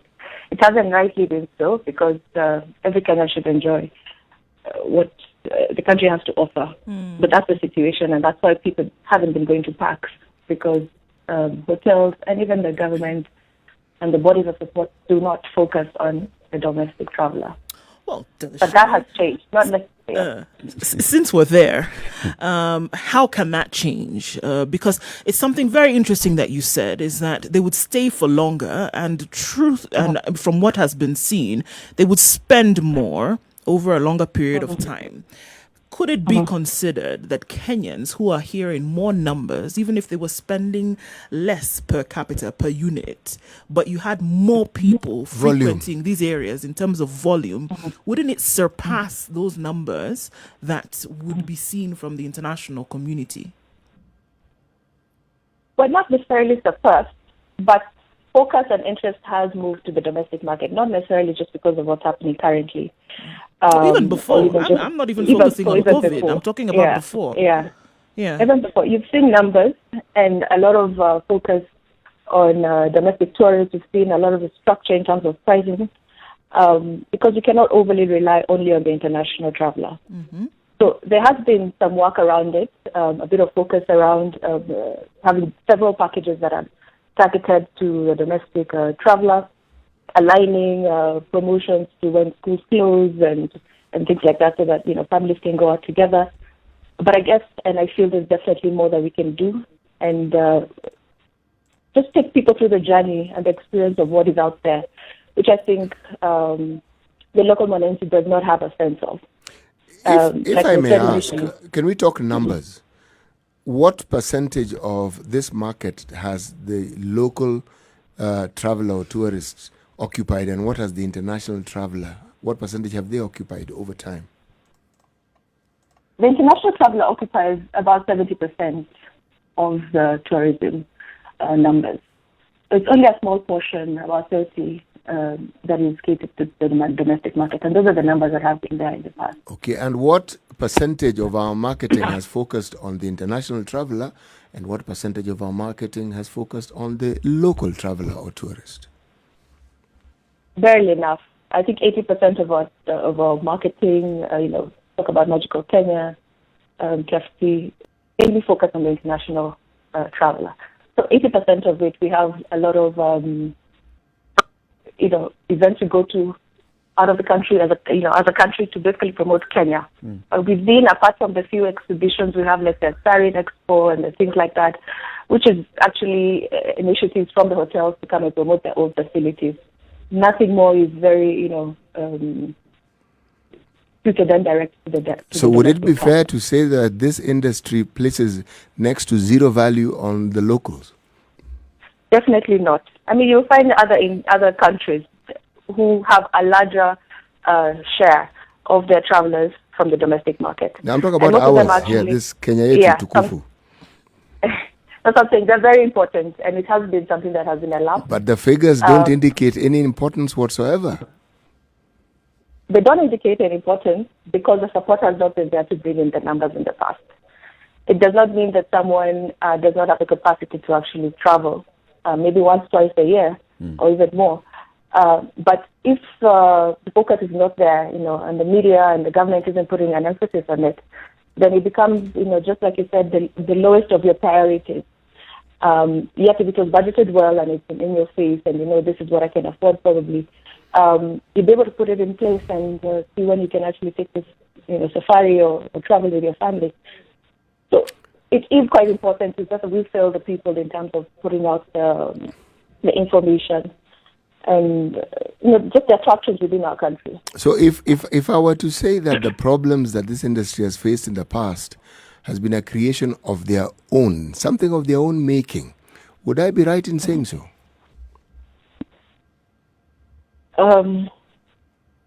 I think more emphasis and more focus would have been shared. I know for sure an international traveler is more beneficial, not just to the hotels, but the economy in general. So it's natural that the government and the hotel facilities would focus more there. I really like to understand what it's meant when you say an international traveler is more beneficial. I'd really like to understand what that means. Because I'll give you an example of why I say this. If you look at the United States, for example, their primary source of tourism is the domestic market, whereby you don't hear. Do you see ads in Kenya, for example, of come and visit the Great Rocky Mountains in the United States? You don't. They're advertising to their local population. So I'd like to understand when you say that they're more beneficial than the local market, for example.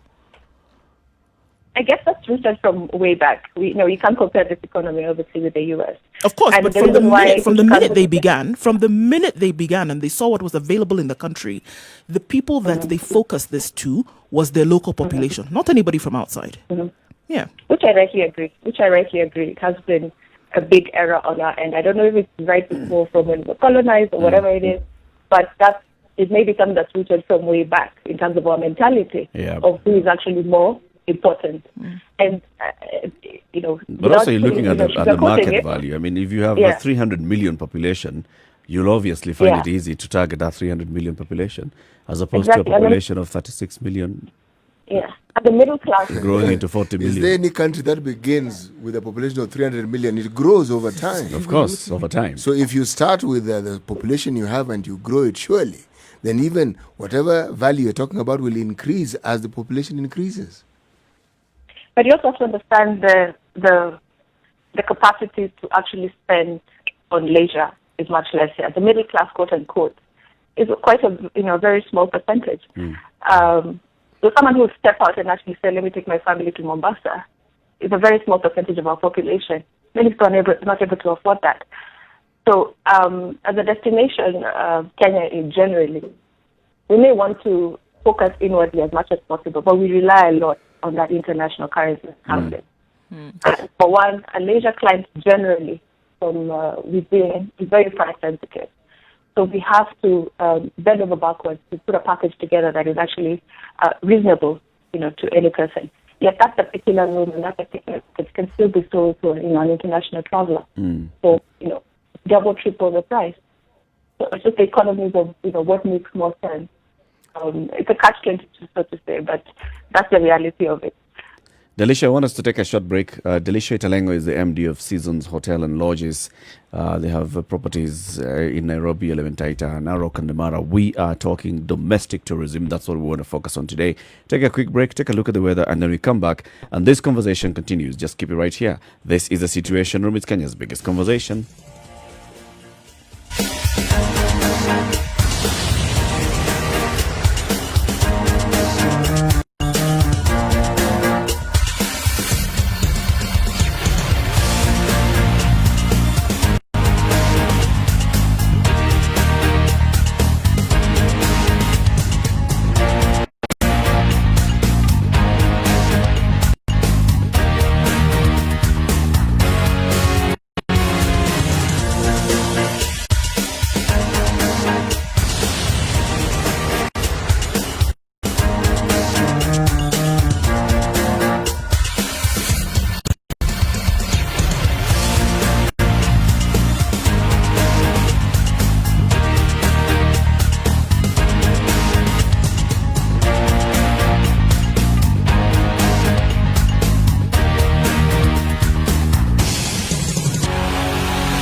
All right, cloudy conditions in Nairobi today. We'll see a high of 24 and lows of 11.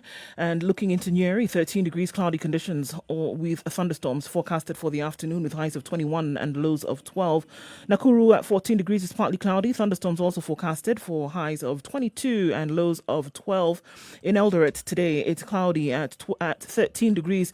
We're looking at very low and very dense fog today. It'll open up into rains later with highs of 19 and lows of 11.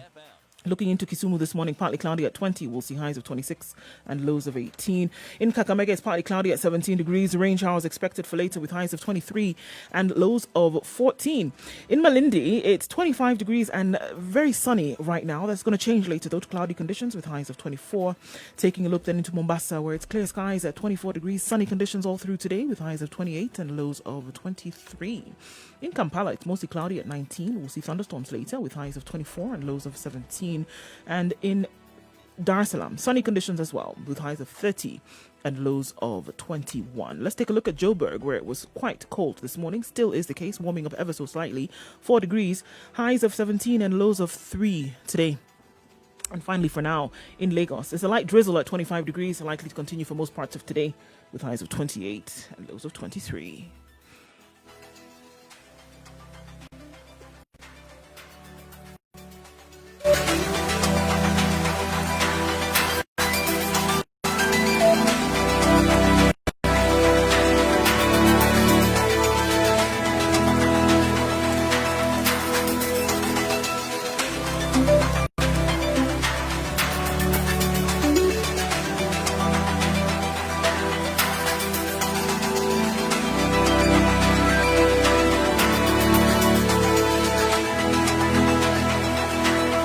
Domestic tourism reality or a fallacy, impossibility?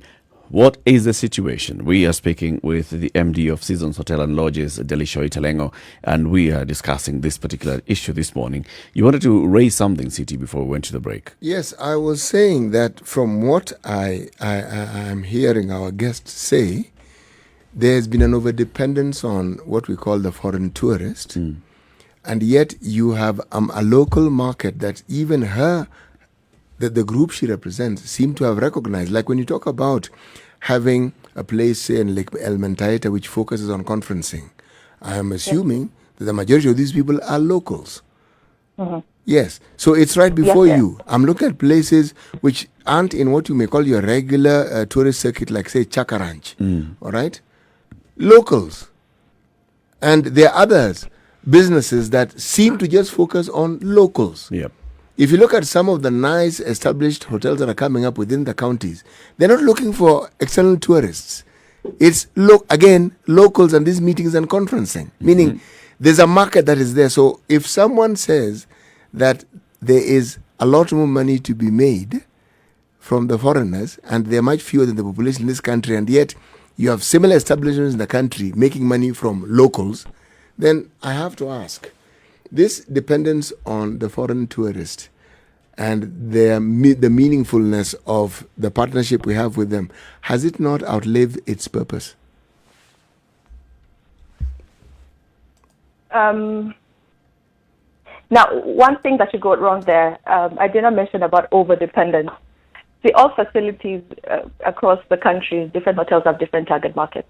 And as you rightly say, a location like Elementaita and Naivasha, you find probably Machakos now upcoming, are mainly conference facilities. And those particular facilities depend on the local market, on group conferencing, events, meetings. That's a MICE market. So that has not changed. For it to be a conference facility means over 60% of it relies on conferencing. The rest of it is still leisure. And that leisure is split between the international tourists or the foreign tourists and the domestic tourists. So the situation we find ourselves now is that, of course, the conferences have been put on hold, and that whole percentage of business that we used to have is now cut off. So there's no overdependence. Each unit in the hospitality industry has different strategies for different markets. So it's not really an overdependence. It just means that right now we need to see how can we sustain our domestic traveler, how can we package our things right, and make it for the long haul, not just for now, as a knee-jerk reaction because of what's happening. So then what needs to be done? If the Kenyan traveler or the Kenyan holiday maker is going to be taken into consideration, what needs to happen long-term to bring them in? I think what needs to happen long term is, number one, have the government really put focus into the domestic market, make things like the attractions. Because right now, if you're selling any hotel facility, it's not just about the room. It's really experiential. What are you going to do in this particular place? Now, when you package a room with, let's say, a safari etc., you have to load on extra transport and attraction fees, etc., which are not within your control. If we're able to step in and have absolute reduction to attract a local traveler to these particular places, then it becomes more affordable. And I think a lot more awareness needs to be done through the media and other methods for the domestic traveler to actually understand what's out there. Yeah, so you don't get surprised by a little lodge in Aboseli. You're like, oh my God, that's so beautiful. It's literally in my country. You should be aware that there are all these things all over. Perhaps, you may not want to go right now, but, 5 years down the line, you will, because it's at the back of your mind. So just awareness, taking people Sounds to me that awareness, you're placing the burden of an awareness on somebody else.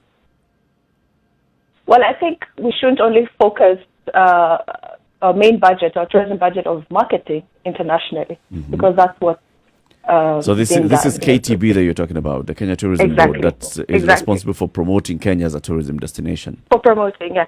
I mean, look at something like Visit Dubai, the campaign that they do. It's in your face daily, every day. Even when you're not, or you've never been to Dubai, you know what it's all about. You know about the sand dunes, about everything. And it stays with you somehow. So that's the sort of thing that we need to do, so that everyone needs to understand and be proud, what Rwanda is doing about tourism.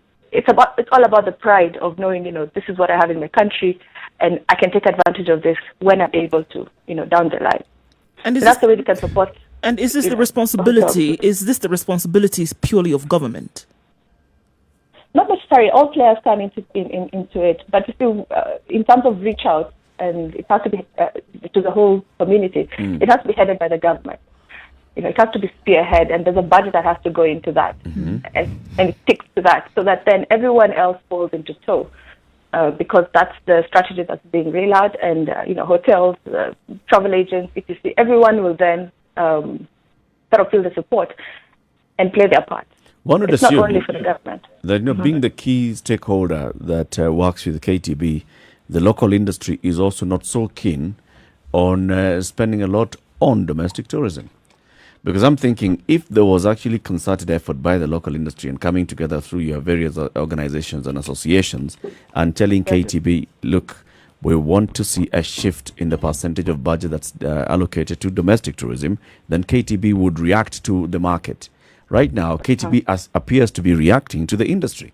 The industry seems to value the international tourist. The industry seems to benchmark itself on how well it's doing on the international tourism market. And that's how KTB is saying, okay, this is what the industry wants. Let me market for them what they want.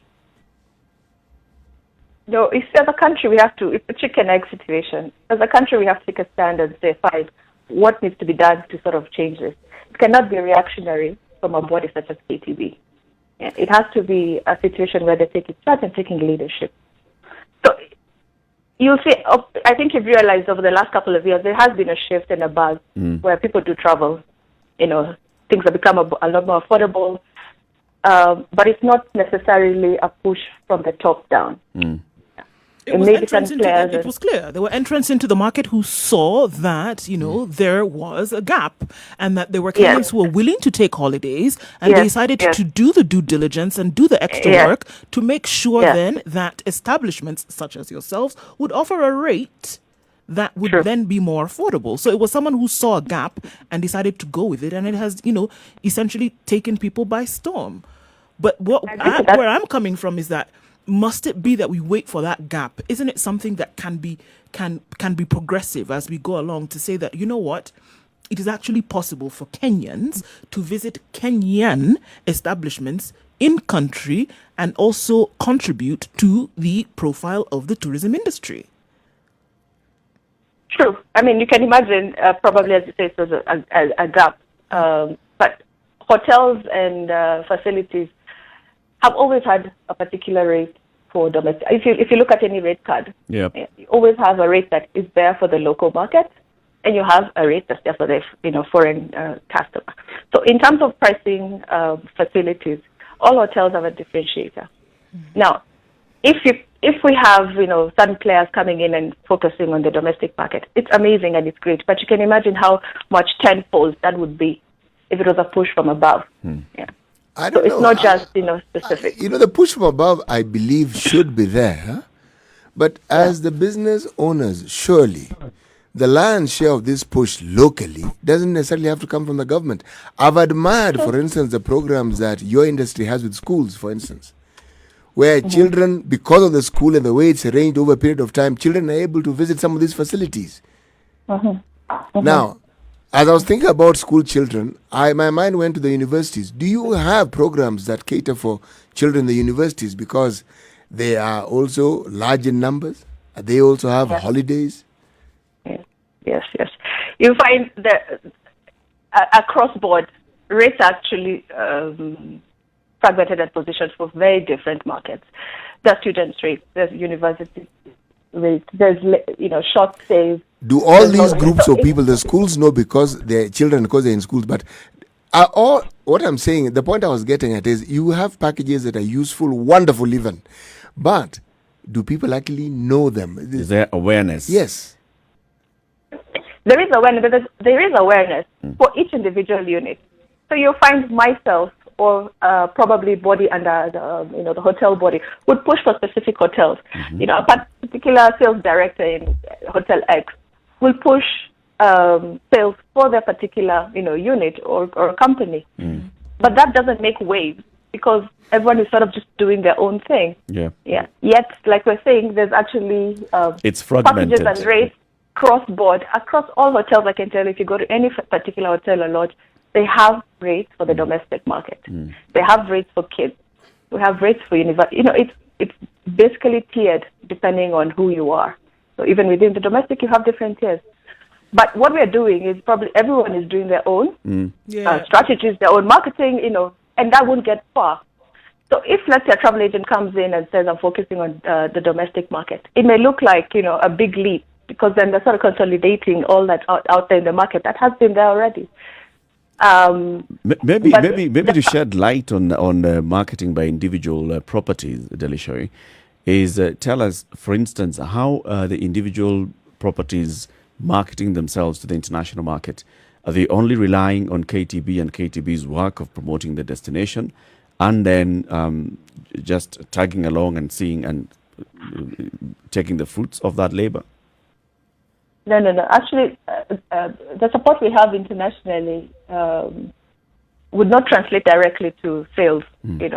It's more about awareness about the country and positioning the country right out there. Because within Africa, there are very many destinations that offer what we offer. We have, let's say, Egypt, the rest.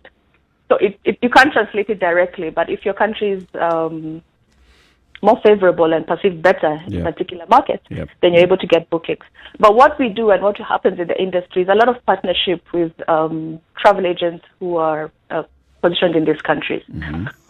So you'll have partners in various countries who then you liaise with, agree on particular rates, and they're able to sell your units out there. There's also online travel agency. Of course, traditional travel agents have sort of gone down over the years.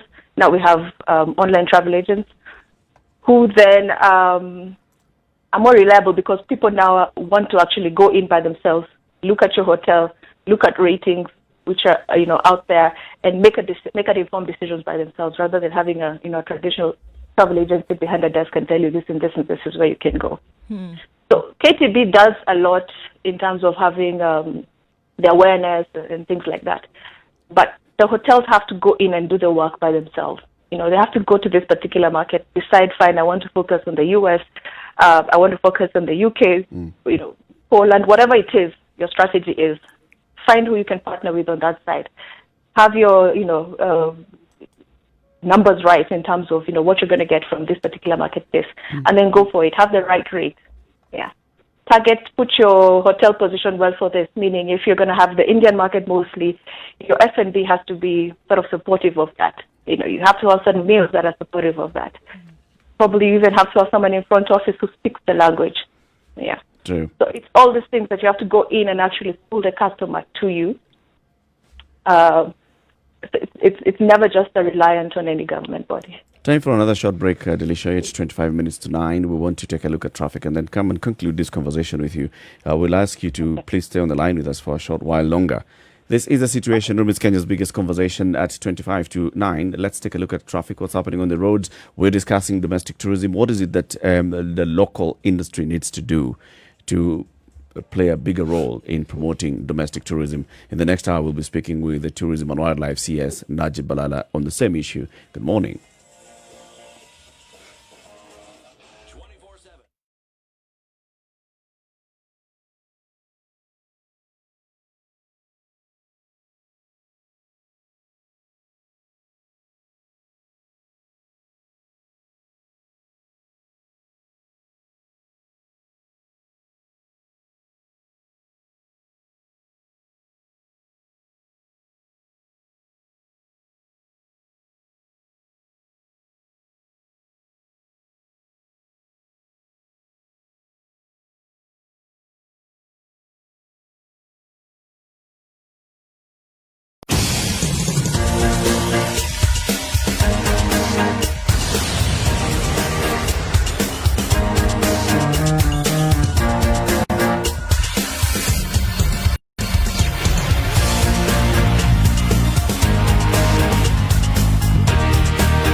Headed out of the city, heading towards Kijabe this morning. It's going to be a problem. Naivasha at Kijabe is at an absolute standstill, and we know that there was an accident around Kimende this morning, head-on collision, and it could be the spills of that we see now. So in that general direction, there's quite the issue. We also have quite a lot of traffic, and the fog is actually very, very low from the pictures that we see, guys. So this is where focus is outside of the city today, heading west in that general direction. So please be careful. We can only insist on that. Coming off of Mombasa Road is not too terrible either. Getting into the CBD, Uhuru Highway is moving along. It's moving slowly, but it's moving all the same. We'll be able to look through, get through that without too much of a headache. Spice of MKE, that's how you can reach us on Twitter. Let us know what it is that you see.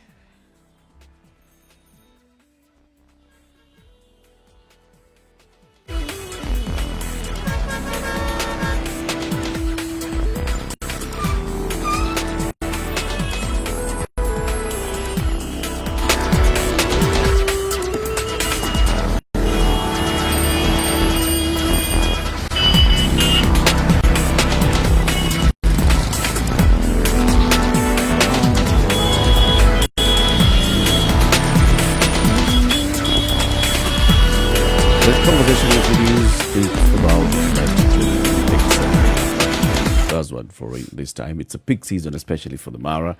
It's holiday season. Children are at home. It's a time when people can actually just travel and go somewhere if they are able to go somewhere.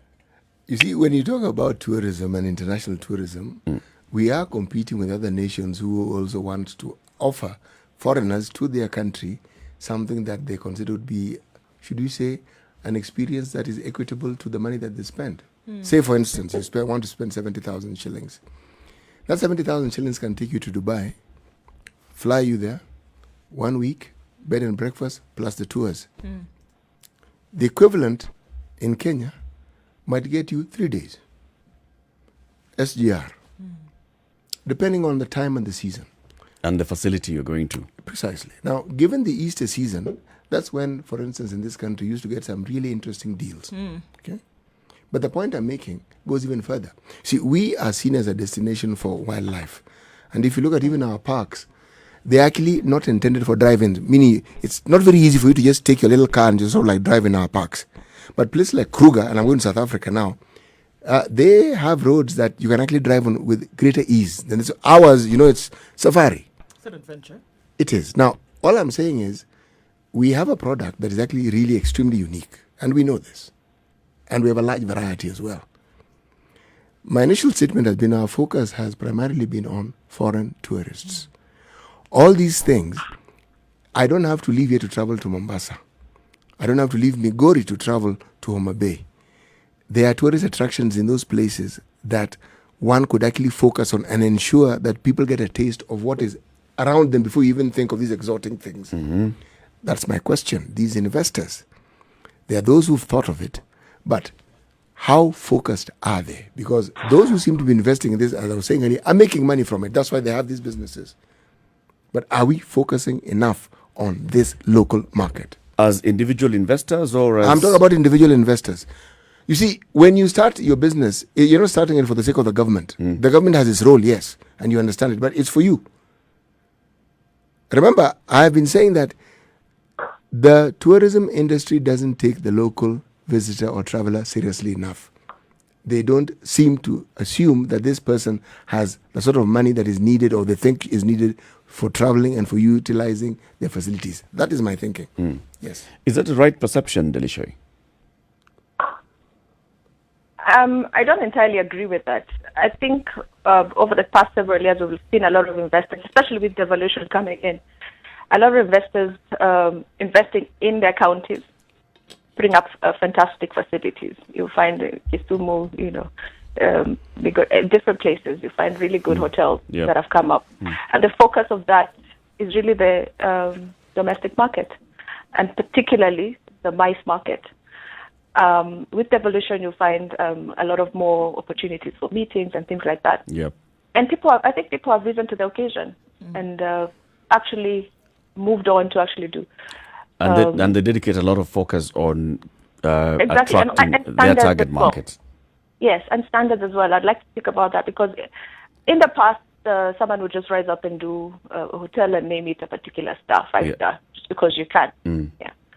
But now there's lots that's been done with regard to standardizing. So if you're actually putting up a good 4-star hotel, back home, you're doing it with a sense that it's the same 4-star that is there in Europe or whatever, because the standards now to be put in place. Yeah. So people have risen to the occasion. There are beautiful facilities that have come up, maybe for conferencing mainly, but also for the leisure market. Maybe the question then would be the kind of attention that the leisure market is receiving. Because you see, also when you look at all these facilities that have come up, even in the counties, they're mainly targeting the MICE market, bringing in the conferencing and all. But in terms of leisure, where you're just sitting there with your family and you're thinking, we can go to this facility for the weekend or for X number of days over half term or during the holidays, is this marketing being done properly or intensely by the various investors? Well, more could be done, but the reality is that the money is in the MICE. You can look at it in the scenario. You have 30, 40 people coming to your facility for 3-4 days on full board. Vis-a-vis leisure, who maximum time we know, people will go out for holiday 2-3 nights, and that's it. And sometimes people just to be that's bed and breakfast, half board.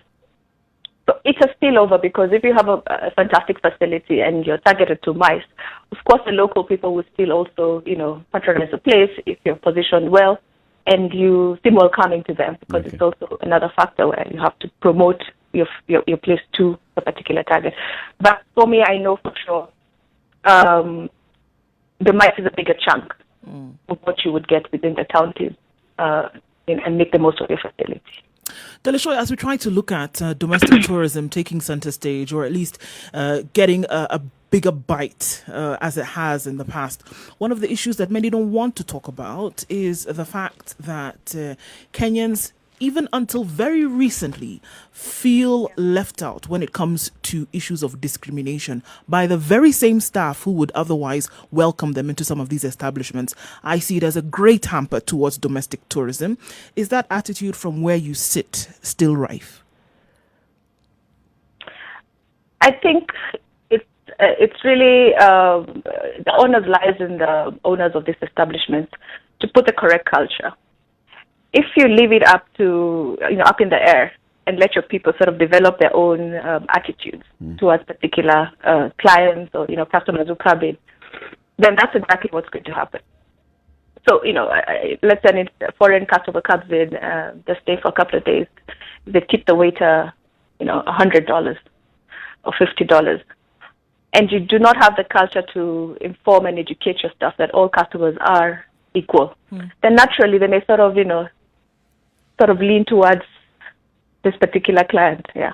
So we need to be very conscious of the fact that the training and continuous sensitization to our staff is there. Otherwise, such things then become, the norm. Yeah. And soon to be, you're trying to fight fires, which are even much harder to do than if you actually address things from the beginning. Because humans are human at the end of the day. You have to train and speak to your people constantly to remind them that, everyone is the same, Everyone is valuable. Yeah. Everyone is valuable, exactly. Delisha, we'll be speaking with the CS for tourism in the next hour. And you know what he's been saying recently? He's been saying that the local industry is so focused on that international traveler and forgetting a number of things. Being a long-haul destination, it means that the international traveler comes into the country. Most of them will come into this country just once in their lifetime, and then they don't come back. And yet you have an untapped market domestically. And what he's been pushing is that the local industry needs to lower its prices and needs to start pricing its products for the local market. What would you tell him? What did you say to that? My pushback would be for him and the bodies that be to go around and do a survey with regards to what pricing is out there right now. I can confidently tell you that rates are rock bottom, not just currently, but they have been for the domestic market. So I think the pushback and throwing responsibilities back and forth and playing a price war is not the right thing for this market. But there's only so much, you can do in terms of pricing Yeah.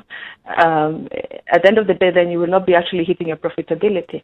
So it's not just about pricing, because, like was said earlier, if a particular hotel is a certain rate and this is what you've focused on going on a holiday, you can budget and save and work towards that. So bringing in the domestic market is not only just about price. It's an array of issues that come together. It's about awareness.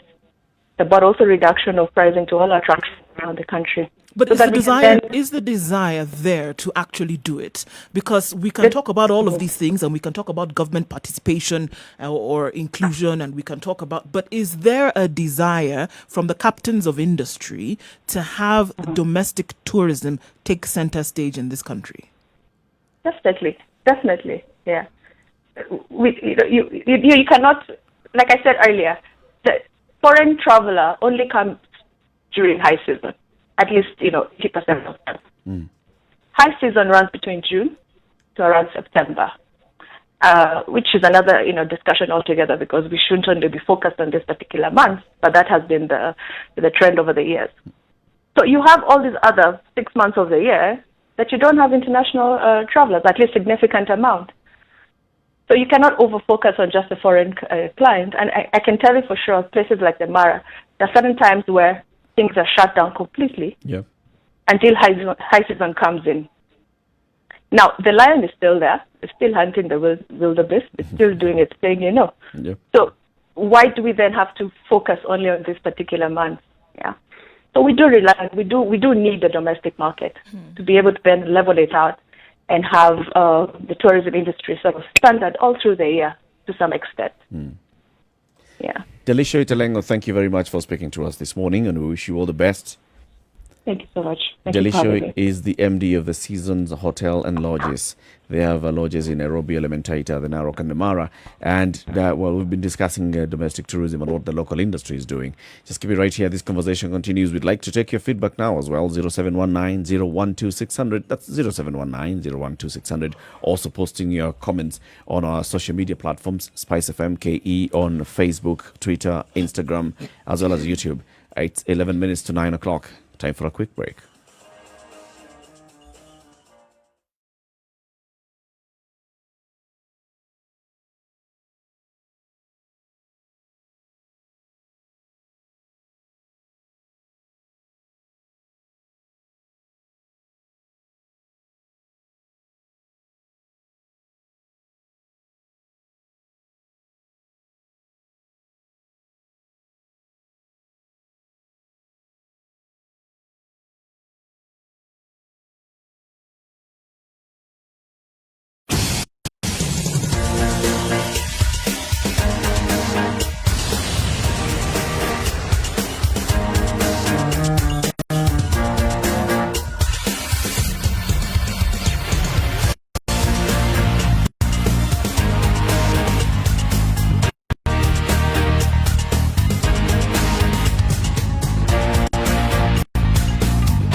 (9012600), as well as our social media platforms, Spice FM, YouTube, Facebook, and Twitter. What are people saying? All right, well, Charles says that the immediate remedy is safe domestic tourism. That's what needs to happen now in order to save the situation. Lirango says, I would advise Kenyans to visit South Africa, Dubai, or Egypt. They're much cheaper than Kenya. Wacha wakule ujeuri yao.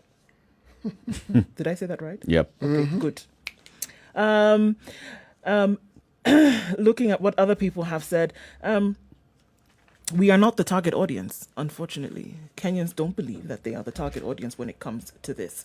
Becky says, can we also discuss the discrimination at hotels? One of the issues that I brought up. They will serve Mzungu before serving their own. And these are some of the issues that we see that Kenyans are quite concerned about when it comes to domestic tourism. Is this still rampant? Is this not coming down to one of the isolated cases? All these instances that you've given us, CT, of the many establishments that have come up across the country, around the country, in the counties, that are encouraging and opening the doors for domestic tourists, are they discriminating?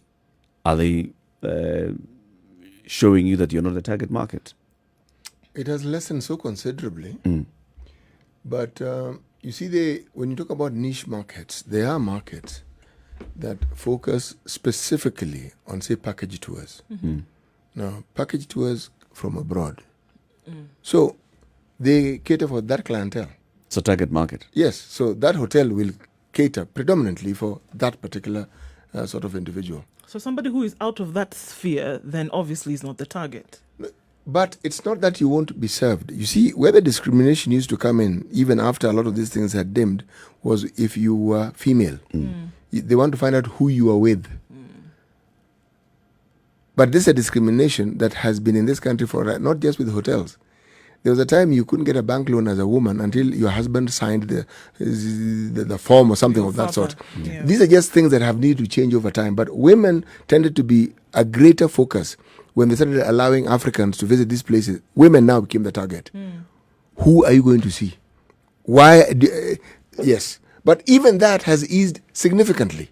But what I found of interest, even as we're saying this, if you talk to anyone who owns these establishments, they will tell you, see, package tours, everything is paid for. Right. All right? Now, they'll tell you locals spend more money. They will tell you, as it's spending, locals tend to spend more money. Let's hear from Trevor, who's calling in from Nairobi. Trevor, good morning. Morning, how are you? Fine, Thank you. Just a little contribution to the conversation. Yep. I like what Titi had alluded to during the interview about trying to focus on the student population coming up, because tourism is not like a single thread, it's like a web. For me, I started appreciating tourism when I was in primary school, when back then we had instances where we were taken to Lake Baringo, Lake Nakuru, all that. So you start appreciating in real life what is what you have to offer, and that really pushed me to want to appreciate more. And like you said, for 70,000 somebody can go to Dubai and come back. For me, I think I spent almost 150,000 to go to the Mara for 5 days.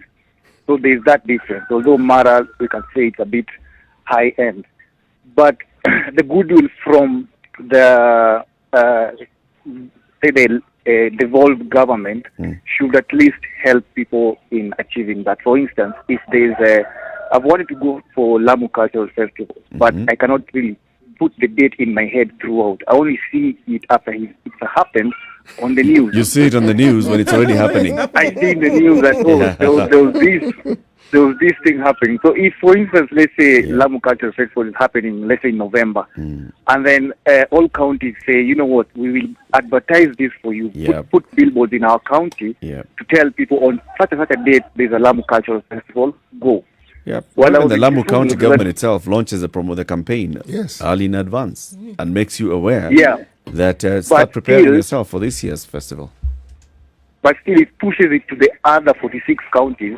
Just put billboards so that somebody might be interested and go, even if it's one person. That one person will come back with an experience to draw in 5 more people next season. Yeah. When I was in Kisumu, there was this boat riding. What do you call it? Boat riding races. I didn't even know something was like. I was just walking by the lake. I just saw a mammoth crowd. People were just cheering and cheering and cheering. So I went there, and I found people were just racing, fishermen just racing those. And I'm like, this is a very interesting thing. And there are teams from Homa Bay, teams from Kindu Bay. They traveled with their team to support their team. You see, locally there, they know about it.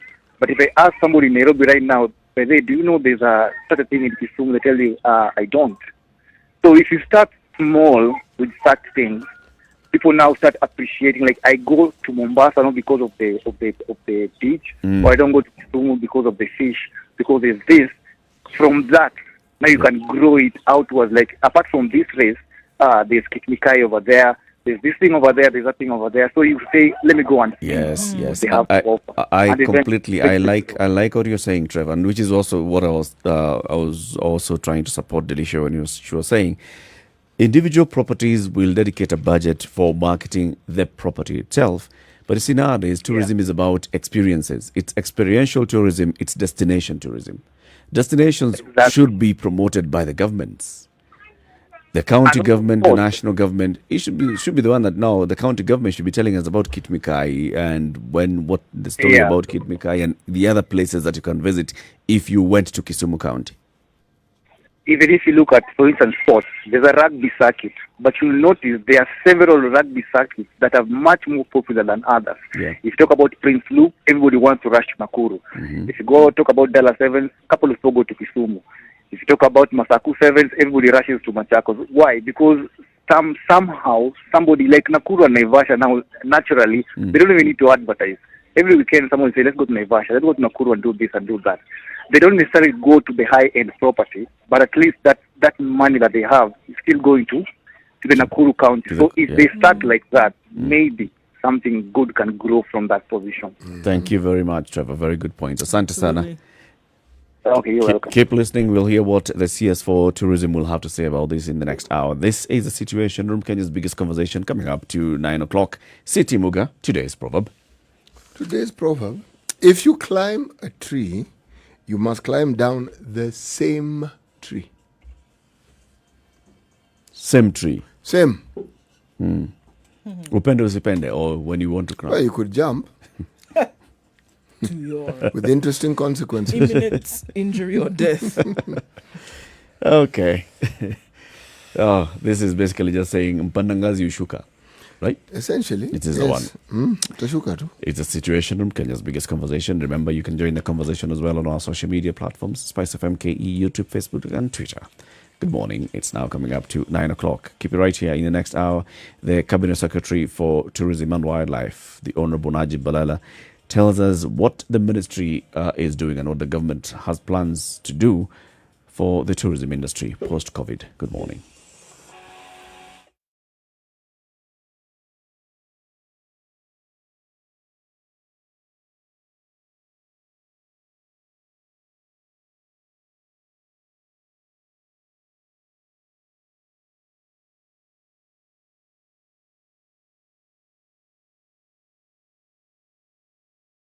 Okay, we're going to go back to Kijabe, Kimende in that area because that's what is causing major problems this morning. Huge traffic jam that has been caused by a head-on collision just in that area, and traffic has tailed back kilometers because of this. It's a bad accident, and police are on the scene trying to sort that out. But if you're out of the city and going in that general direction, you need to be made aware that that is what is going on there, and it seems like it's going to be there for a while. It doesn't help matters that the fog is very dense and still quite low, even at this hour of 9 o'clock. So just keep watch out for that.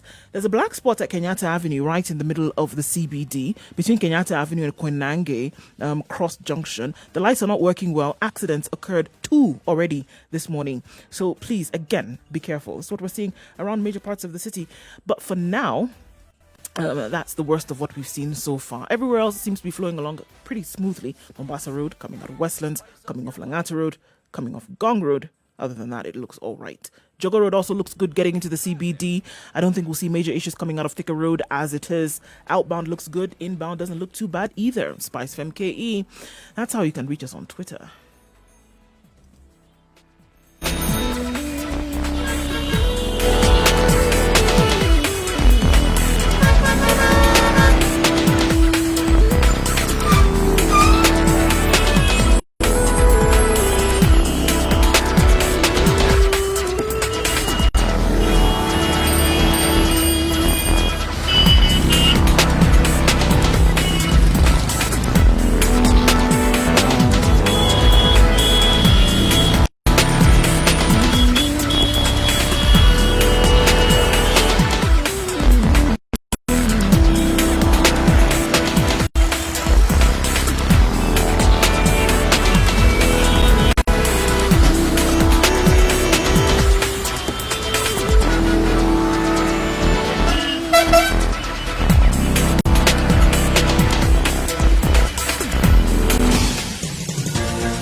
This is The Situation Room, the home of hard-hitting political commentary and penetrating insights about the state of the nation. This is a talk radio experience like no other. The Situation Room, a place for hard truth, debates, and elevated conversations. The Situation Room, witty, political, engaging, deep, controversial. In the room, we have CT Muga, researcher, academic, seasoned political observer, a fountain of wisdom in these politically uncertain times. Nduh Okoh, Nigerian by birth, Kenyan by choice, communications expert, Pan-Africanist, a truth seeker and believer in people power, and Eric Latiff, agent provocateur, the man in the chair, seasoned journalist, news hound. He has spoken to us before here, and he said the conversation and the message that he's giving to the local players is, look guys, we are not going to have high numbers of the international tourists coming for a number of months.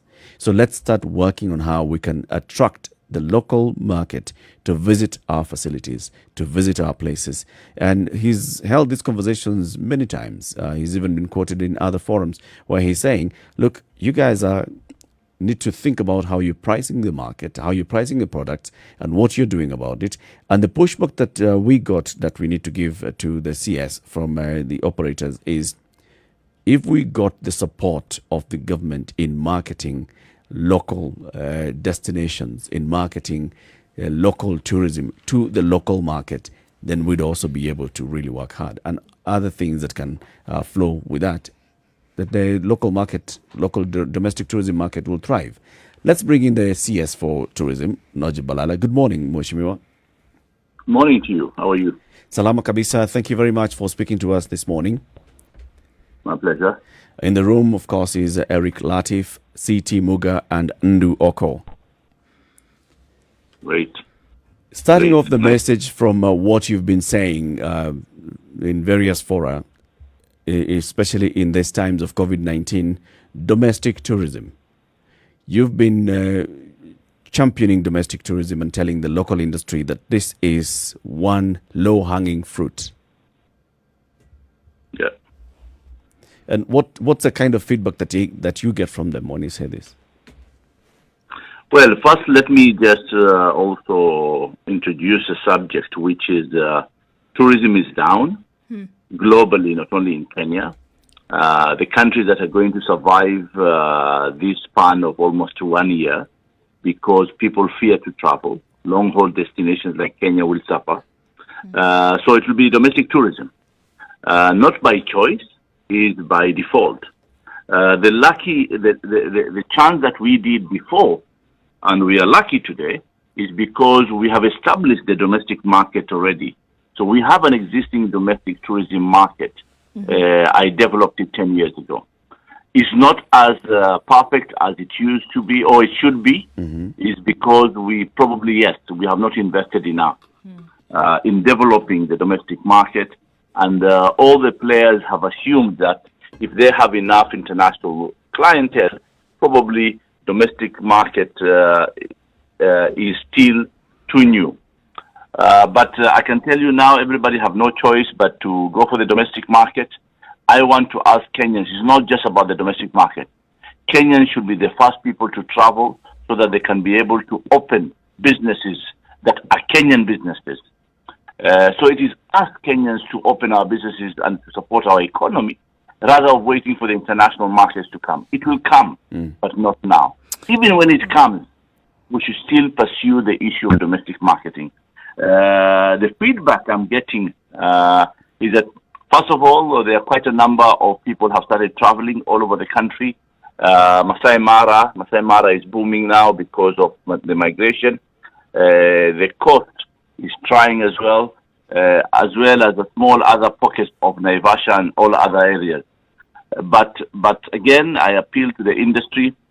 Can you please lower your prices? Can you make them not only just low, but let them be very affordable, that you encourage people to travel and develop the sense of traveling. I have some questions around the lowering of prices, but before that, When you say you developed this domestic market or strategies for this 10 years ago, at that point, what did you have in mind? Well, first of all, you need to diversify your markets, being domestic and international, because also of the challenges we are getting in the international markets every day. These countries, they issue travel advisories against Kenya or against Africa. The issue of resilience, the domestic market is more resilient than the international market. That's why we developed this market 10 years ago. Now, looking at today, interestingly enough, just coming off a conversation with one of the practitioners, or rather one of the business owners in this area, in this industry, and they are very clear that what they need in order to be able to do a lot of this is government support. Now, if we talk about, all right, make it easier for Kenyans then to patronize these places by reducing the cost, they're of the opinion that they cannot do this without government intervention. You know, the problem of Kenyans, the Naomba Serikali mentality, including tourism. I mean, really, what government support do you need? If you put a business which has all components. One, a proper investment, a proper staffing, and in terms of providing the service. And the third, you have a marketing strategy for your own business.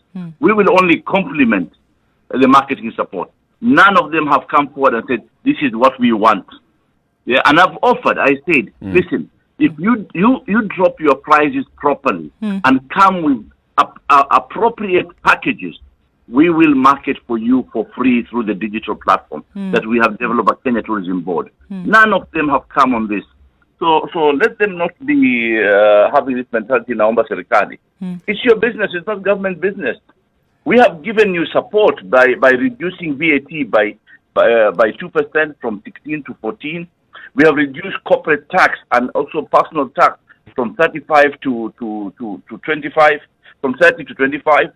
We have also given 1 billion shilling to the rangers in the community conservancies, where those conservancies are not shut down totally. They are actually manned by people who are Kenyans to protect the heritage.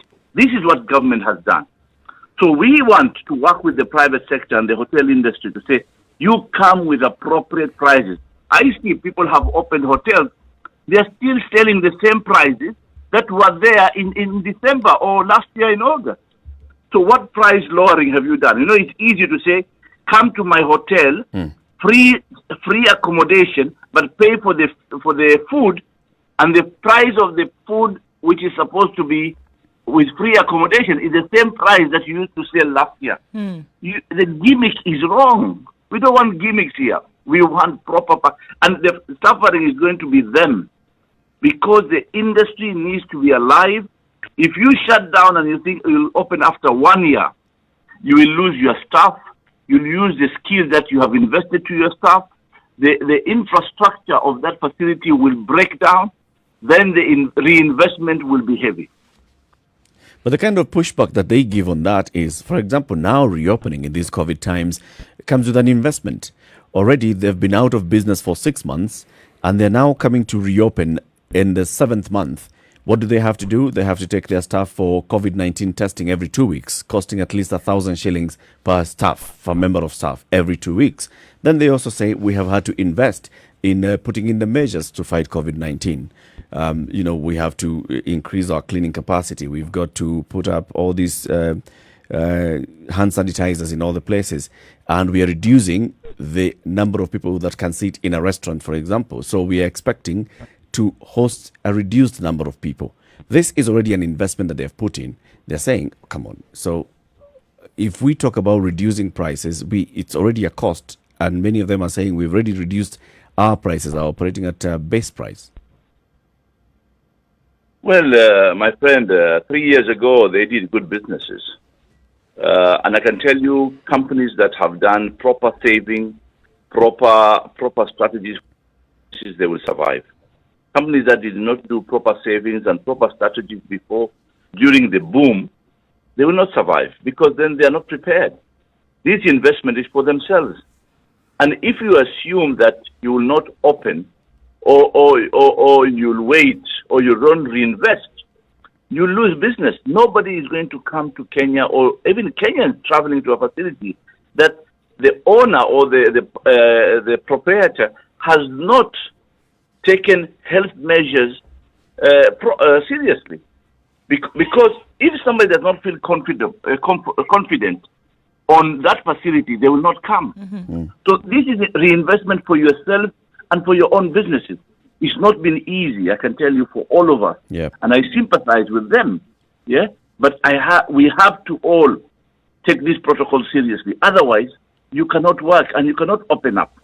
And anyway, some of these values of cleanliness and hygiene has been there as one of the critical ingredients for the hospitality industry. So why don't they just enhance it, and they'll be able to get clientele? Also, the clientele are not going to be many, because even Kenyans fear. Yeah, people, they don't want to go places. We are scared to go to restaurants.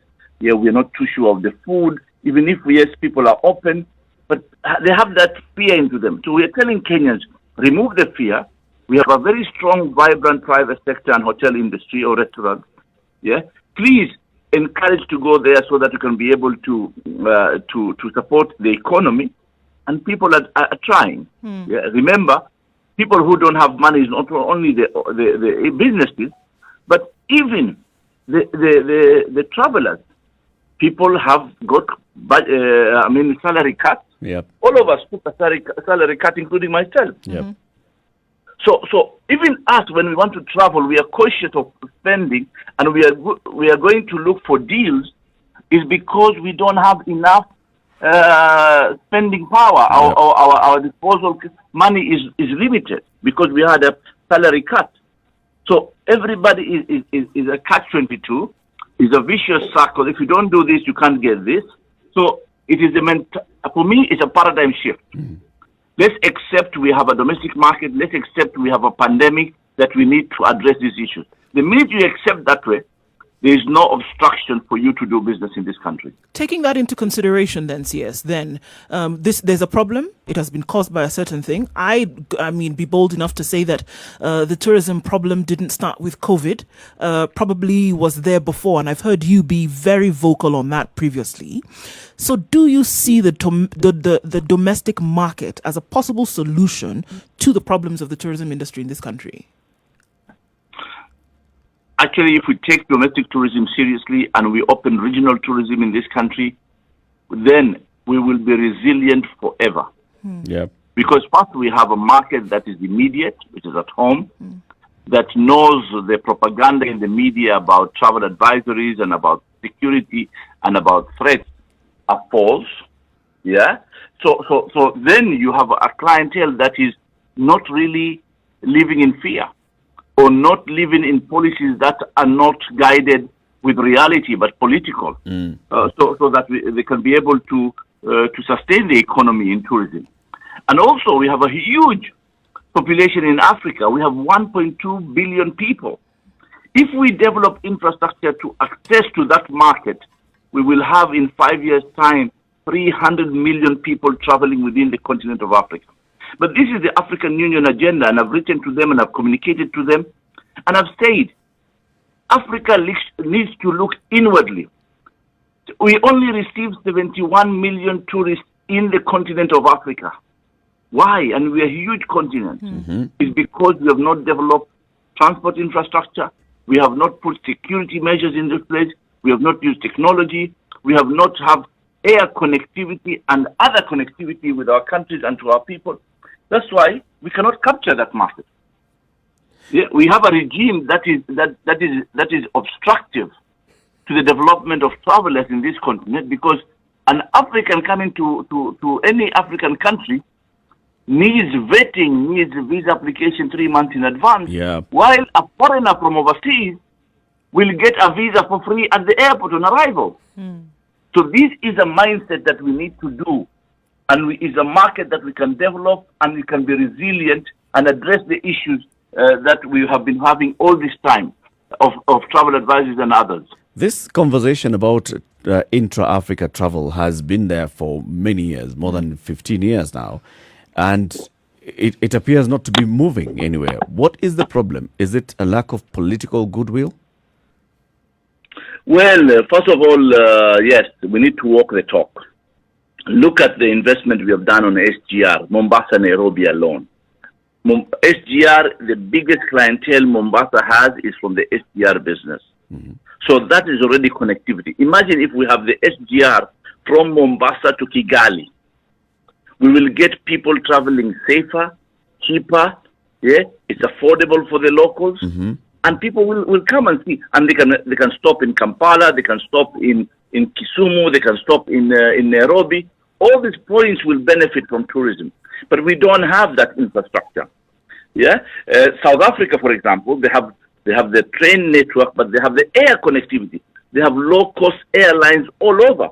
You can travel from point 1 to point 2 for less than even $30.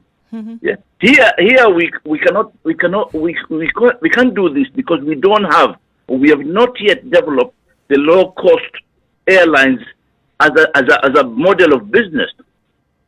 It is because I have monopoly, I charge whatever I want to charge. You look at the cost of traveling by air to Masai Mara. Traveling by air to Masai Mara on a caravan, a small little plane, yeah, you have to pay over $200. Right. If I have to pay $200, I better look at an international vacation to go to. And this is where the challenge is. So we need to be realistic. We need to change our business models and say, my friends, it's about volumes. But what role, CS, do the governments play in this? For example, you're talking about the linkages from Rwanda to Kenya. Conversations within even the East African community. Why is it so expensive for a Kenyan airline to land in Tanzania or to land in Rwanda or in Uganda? For regional tourism to be able to pick up, we need government policies in the real sense. But we need also the proactiveness of the private sector and the aggressiveness of the private sector to want to do it. Yeah. For example, we already have an open policy even within East Africa.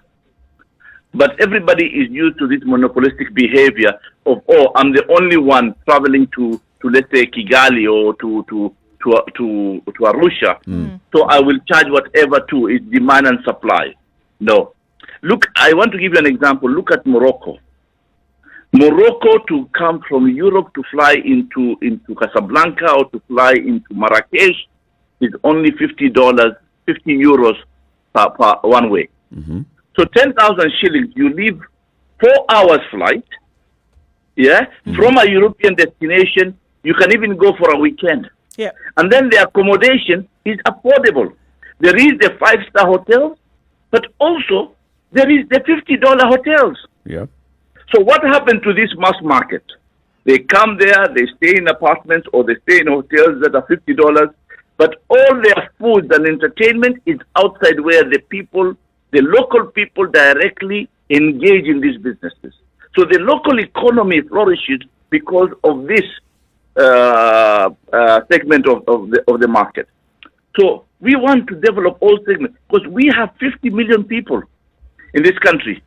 If we depend on small and very few, even the 2 million people that are coming in this country, I'm not happy with that.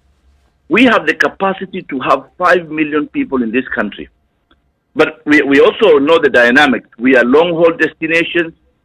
The biggest cost of travelers is airlines or air connectivity. Again, I think we need to do more in terms of infrastructure network within the country. We need to make our product affordable for all segments.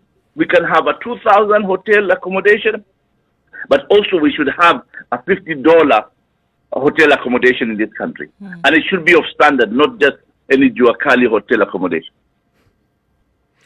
Bwana Waziri, do I hear you, do I understand you to say that many of the players in our tourism industry have more or less priced themselves out of competition?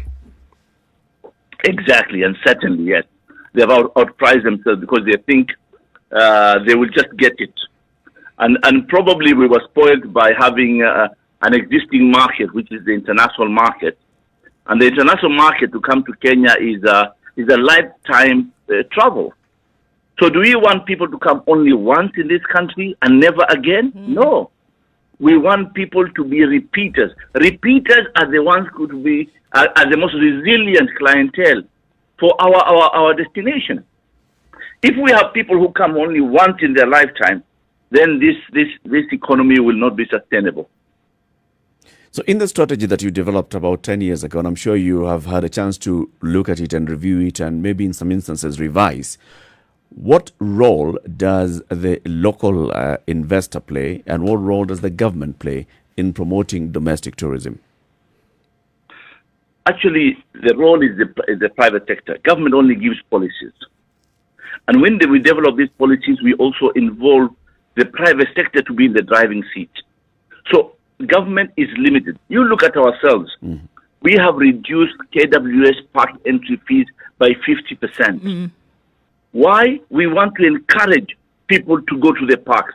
And not only for domestic market, but also for the international market. Because we know this will be a difficult year. But for us, if the volumes are going to be critically enough high, then we don't need even to increase our rates in the coming years. Because we have the right volumes. Again, the government gives policies. You take the advantage of those policies and convert them into a business model that works for you. I think we need to engage much more with the private sector, and probably this is the time we should actually look at the domestic market, not as a secondary option, but as a primary for sustainability and resilience. Wanawaziri, some of our listeners have aired a certain view that I'd like you to consider and comment on, and they say that, I mean, prior to COVID, some of our hotels, I presume the high-end ones, they say some people have faced discrimination. Is this a thing of the past? Because I think it is. Or is it something that you've also heard of from time to time? No. First, I don't think there's discrimination, but there is something which is called a perception or a complex or an attitude. And I've told the industry, please, we are going to a domestic market. Can we change our mindset so that we appreciate the domestic market, which has a different taste of services, of products, and everything else? And we need to address those tastes of the domestic market. Yeah? And we start looking at clients or visitors or travelers, not of their color or their nationality. Look at them as just a client that you need to give service, and they pay for that service. So it is a paradigm shift. And it's true. When you go to a hotel or to a restaurant, I don't think it's a big issue now. But before, if you go to a hotel or a restaurant and you are local, even the attitude of the workers or the staff who serve you have an issue against you. But even Zamzungu, every time they come, they say, Jambo, Jambo. But if it is a local, even us, when we are told Jambo, you don't know why is he greeting me every time, this guy. You know, it is a two-way system. We Kenyans probably have a complex, and when we go there, we don't know how to fit. Or even the staff, when they come to their attitude towards us, they think we are lower than the Mzungus. So these are the things that it will take time, and eventually it will go. But we have almost neutralized that attitude. Slowly, we are moving forward. And I want to encourage this to be more.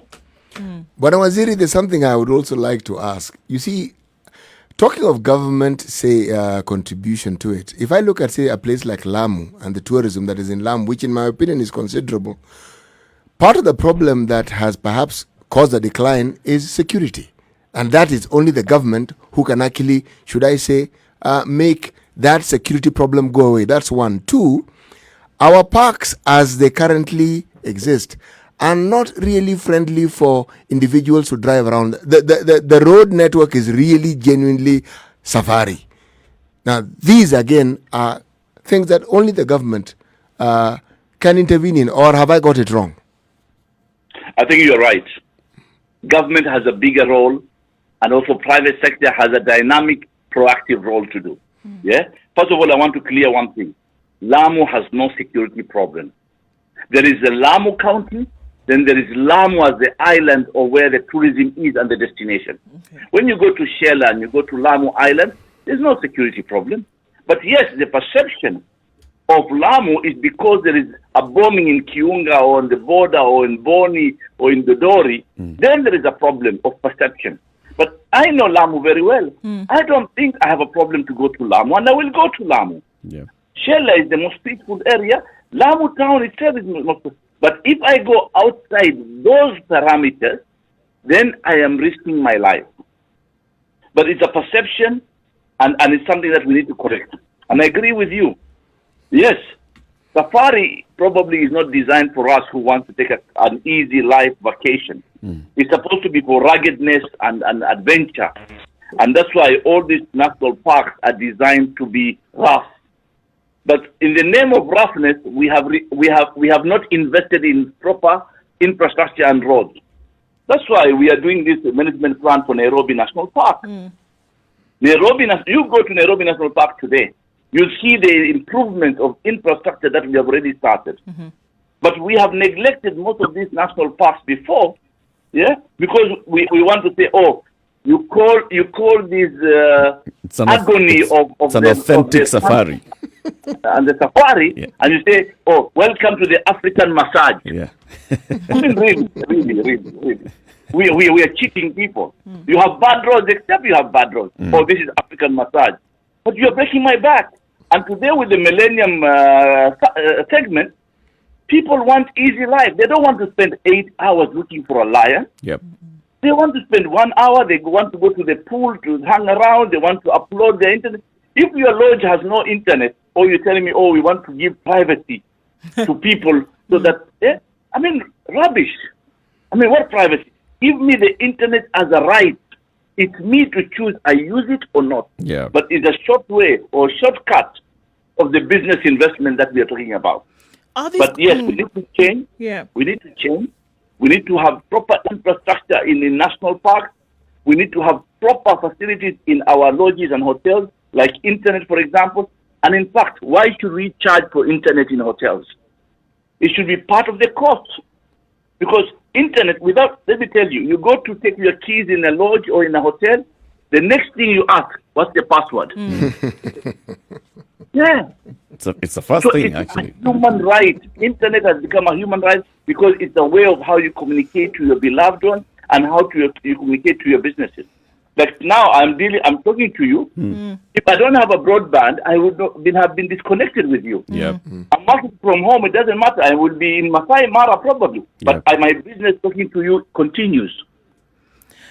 If these conversations are being had, Waziria, now between government, for example, and the industry, the tourism industry in this country, I mean, it's like a conversation is being had and it will be unfolded. Are we talking real time now for things to be unfolded in the next couple of months? What are we looking at in terms of timelines? If we're saying the salvation of the industry is in the hands of the domestic market, when are we likely to see some of these things being rolled out?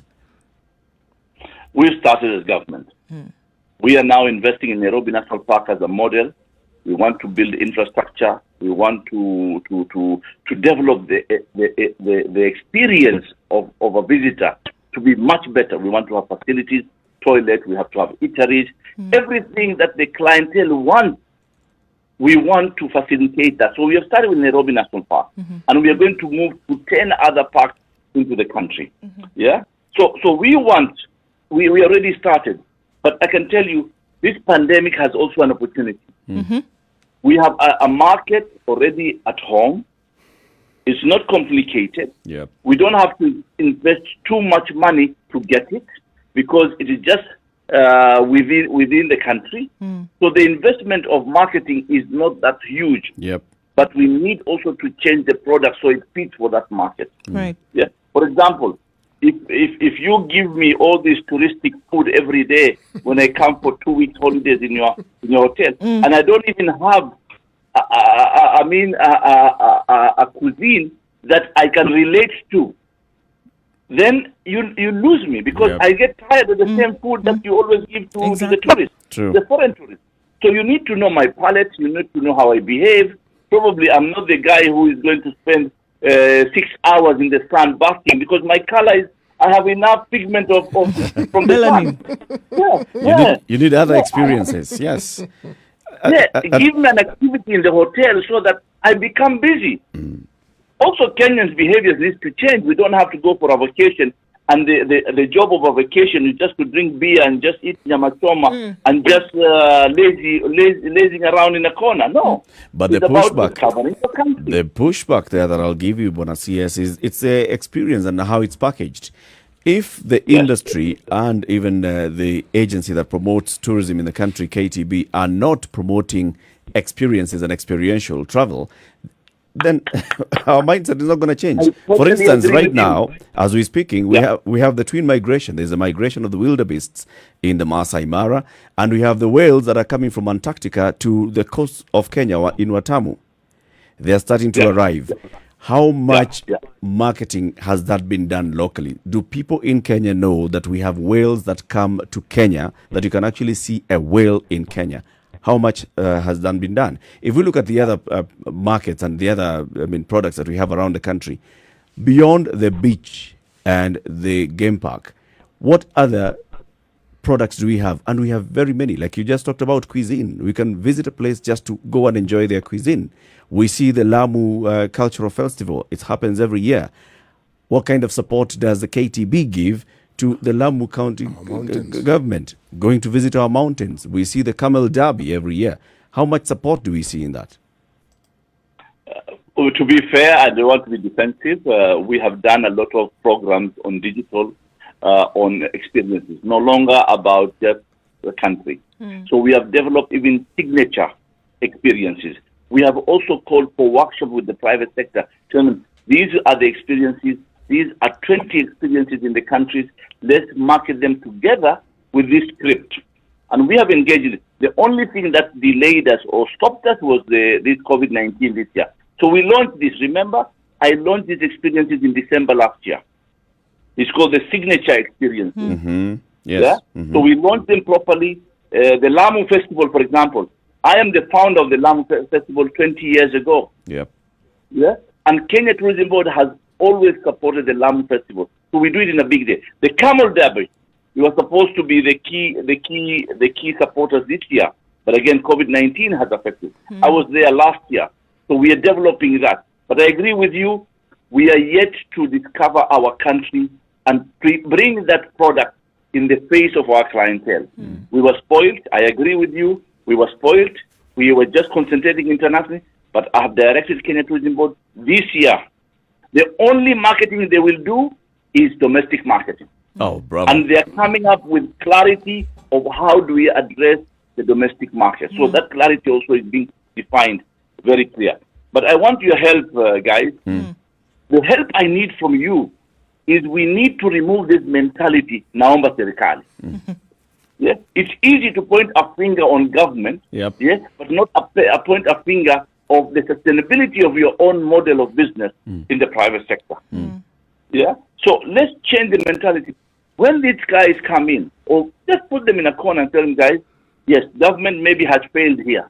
What are you doing to actually survive as a business? Indeed. Because if government has failed on one side, you will fail if you don't strategize yourself properly. But government actually has taken the lead in one of the, for example, discounting the national park. It's government who did it, not private sector. I have also made a statement in public, reduce your prices. Nobody has done it. They don't do it. And it's actually, it's even shocking to hear. It's shocking to hear, Bonasias, that even with all the associations that you have not had any kind of conversation coming from them.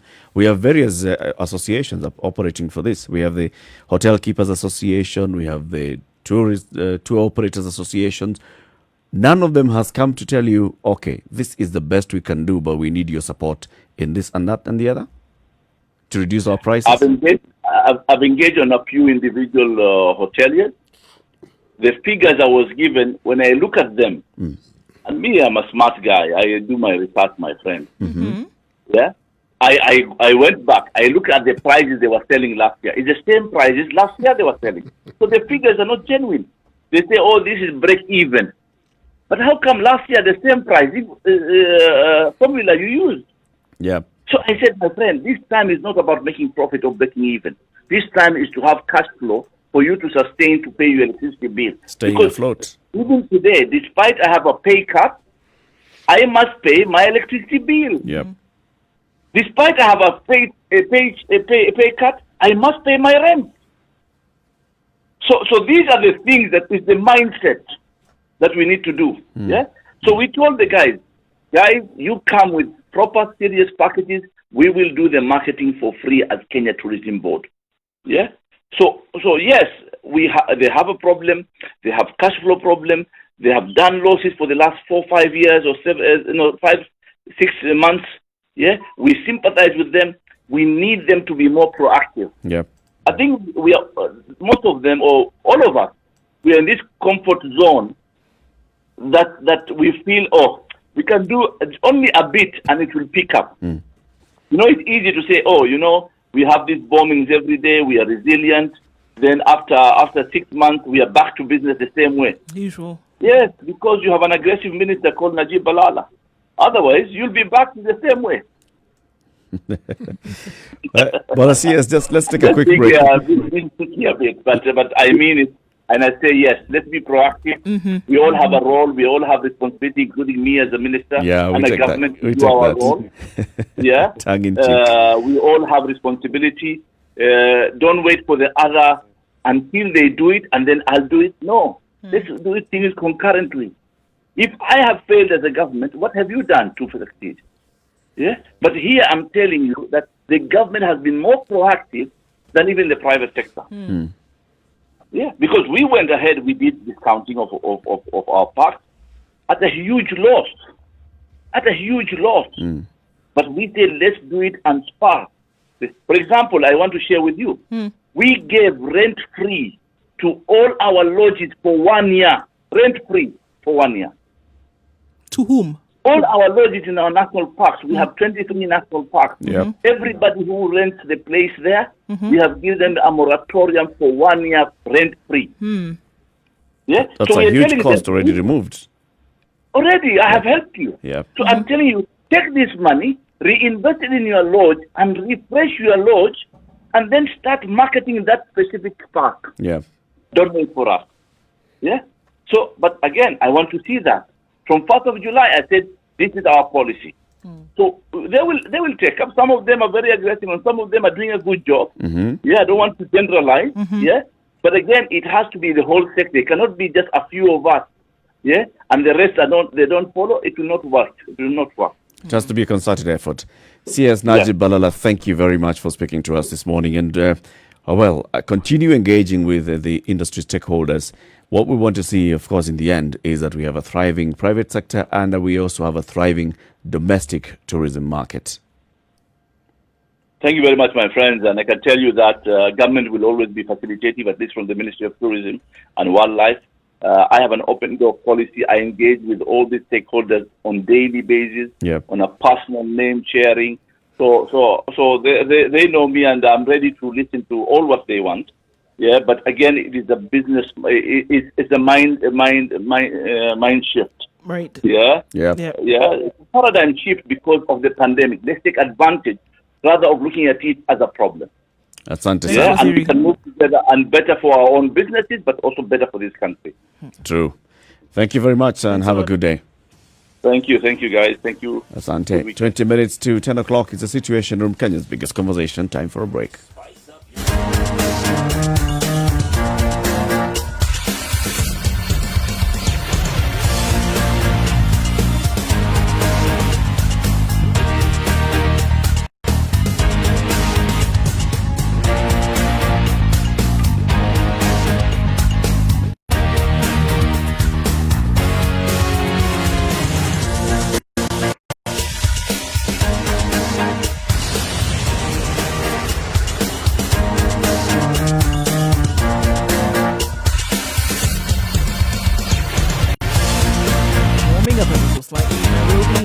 will see highs of 24 and lows of 11 today with partly cloudy conditions through most parts of today.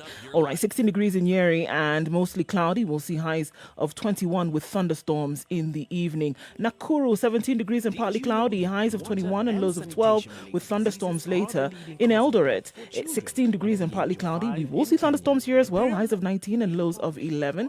It's 22 degrees and partly cloudy in Kisumu, highs of 25 and lows of 18. Kakamega at 19 degrees with partly cloudy through most of today. Rains expected in the afternoon with highs of 23 and lows of 14. Let's take a look into Malindi, where it's sunny all through today. Cloudy conditions, however, later with highs of 28 and lows of 24. It's sunny conditions in Mombasa at 26 degrees. We'll see highs of 28 and lows of 23. Kampala is mostly cloudy at 21 degrees. Thunderstorms expected later with highs of 24 and lows of 18. All right, let's take a look into Dar es Salaam, where it's sunny conditions, mostly sunny for most parts of today at 24 degrees, highs of 29 and lows of 21. Into Joburg, where currently we're at 4 degrees. We will see highs of 17 and lows of 3. Likelihood to warm up a little bit throughout the day. All right. The rains are coming down in Lagos at 25 degrees. Mostly sunny conditions will follow and then back into rain. Highs of 29 and lows of 23. All right. Let's look into Europe quick. In Paris, it's cloudy conditions at 18 degrees. We'll see highs of 27 and lows of 17. Looking into London then, where it's mostly cloudy today at 18 degrees. Highs of 25 and lows of 17. And then this Friday morning in New York, it's partly cloudy at 25. There'll be rains in the afternoon, highs of 30 and lows of 23.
All right, things haven't changed much. It's still looking pretty all right for now. We will probably see that traffic will die down in a few minutes. It's still a bit crazy outside of the city, however. Heading towards Naivasha in that area, Sokomjinga, outside Kimende. There's a problem there today because of the major accident that took place there, and that traffic has built up as a result of that. So that's where we see major things going on. Other than that, it is all right. Likely to not pick up again until later in the day. You can always get through to us in case something does happen. Let us know. Spice FMKE on Twitter. Have a safe day as you travel through. Classic soul, R&B, smooth jazz, neo soul, and nostalgic ballads. Make some noise. Yeah! You're listening to Spice FM.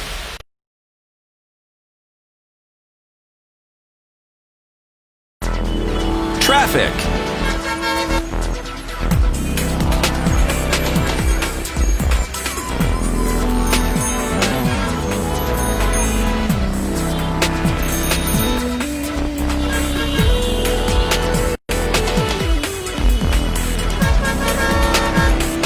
At 10:15 this Friday. It is. That's how the thing is doing you.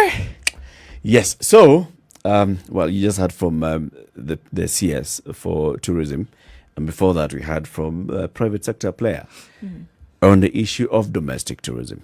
What do you make of the two conversations? Well, it's interesting because it seems to be that in terms of consensus and what needs to be done, there's very little right now. It's like they're speaking from different... Totally different sides or ends of the spectrum. Why? Because, I mean, one is saying that we need the government to be able to do something to allow us then to lower the prices. Yep. Another one is saying, look, we've done what we need to do. You also need to step into the ring and make an effort. So, I mean, it seems like there needs to be consensus.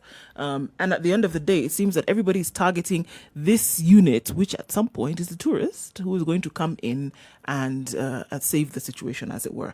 However, I think that the end goal is the same for both. The MO, however, then needs to be seriously looked at. Yes? Is that yes a question or a statement? Oh, you know, here it can be anything. No. I'm listening to you with my eyes. No, finish now. Yes. Yes, City. Oh, you know,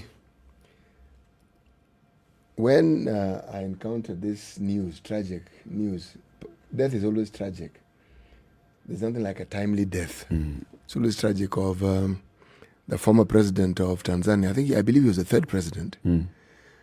What came to my mind is the role he played, a very major role he and Kofi Annan in this country in 2007, 2008.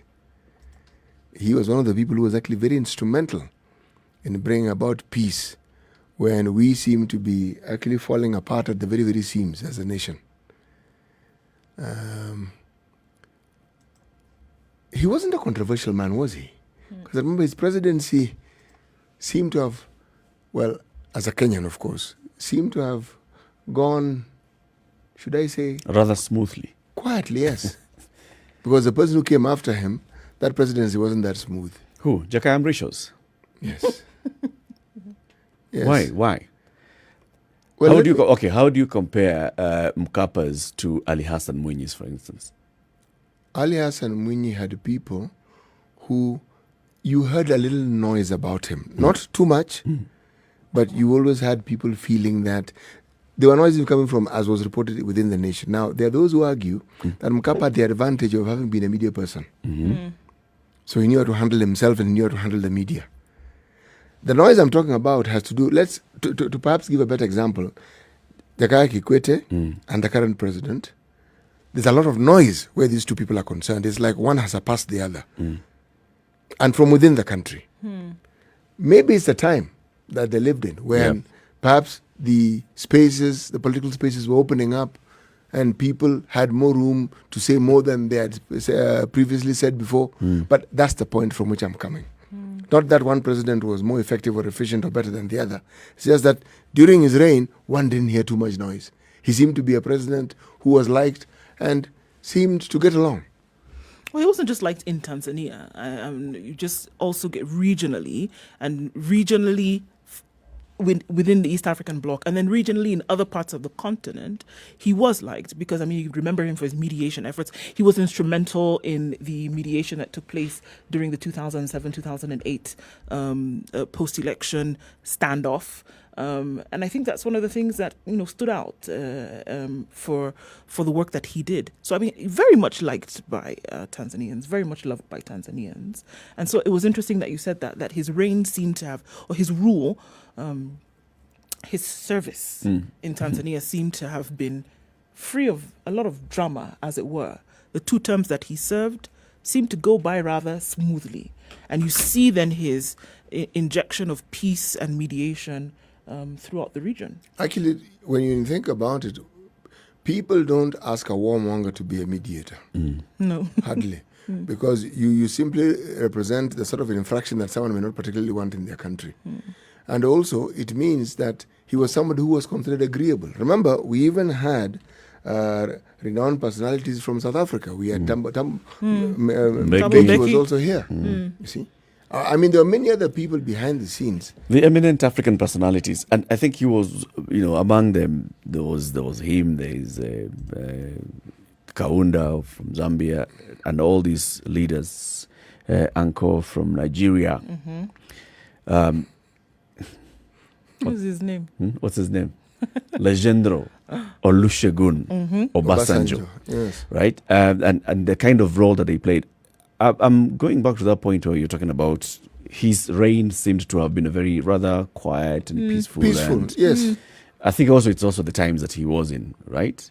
Because looking at the first president of Tanzania, and by the time he was deciding, mimi nangatuka uongozini, and decided to step down, and Ali Hassan Mwinyi also came in. Ali Hassan also was, just that kind of mellow leader coming into Benjamin Mkapa. And now in the years of Jakaya Kikwete, there's a lot of now opening up of it was happening Africa-wide. There's more seeking for liberalism, more openness of a society. And Jakaya had to play that role as well of just allowing the more vibrant noises to come in and the agitation. But it was also a rather peaceful reign, if you think about it. Yes, there was opposition. There was the issues, the scuffles with Zanzibar in terms of what role are we hasn't playing. ended, by the way. It's still there even now, Ended. right? Quiet, but it hasn't ended. It's still there, really. Back and forth. A long push from the Zanzibaris on their role in this muungano, and others saying, no, we want complete to secede and to rule ourselves. But that conversation has always been there. Benjamin Mkapa was he served in that time when he was quiet. And then they step out of office and they're just all quiet.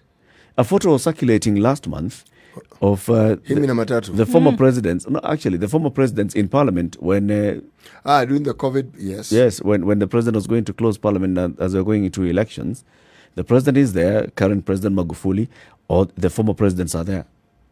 From Jakaya to Mkapa to Ali Hassan Mwinyi, and they're sitting peacefully like Wazee wa Mtaa, and you think, this is lovely. A couple of blokes enjoying a moment. This is just lovely, just to see former presidents sitting down, and they're easy. They're not coming here with so much airs of I am a former president.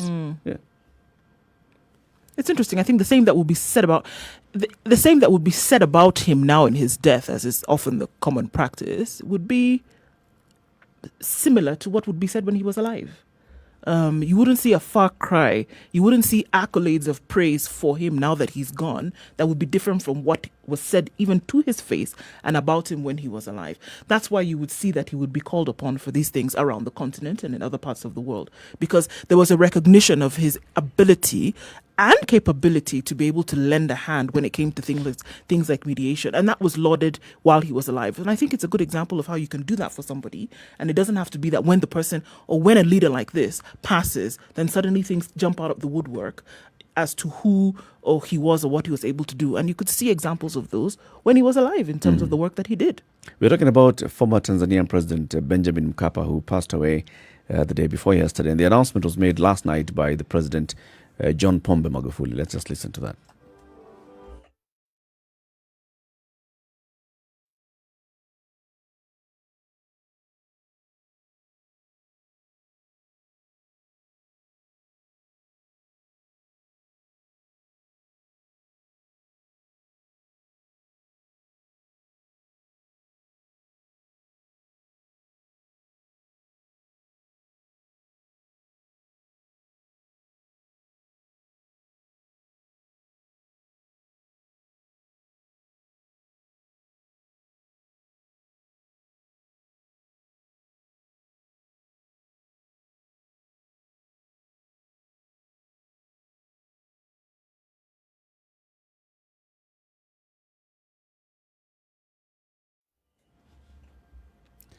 Benjamin William Mkapa played a role in the mediation in 1998. There's something else that comes to mind, the role that political parties play.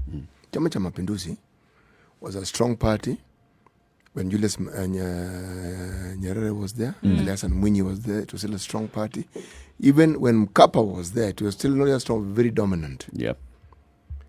But I guess, as you say correctly, given the times, by the time Jakaya Kikwete came in, yes, it was still a dominant party, but other people had felt that they could do better or they could improve on what was there. After Jakaya Kikwete, it became definitely louder. And usually that happens. It's not as though this totally new party. People within the party just move splinter. out. They move. Form another party. Yes, and they usually, because there's some internal disagreement as to who should take what position and who should go where. Yes, that disagreement, a new party is formed.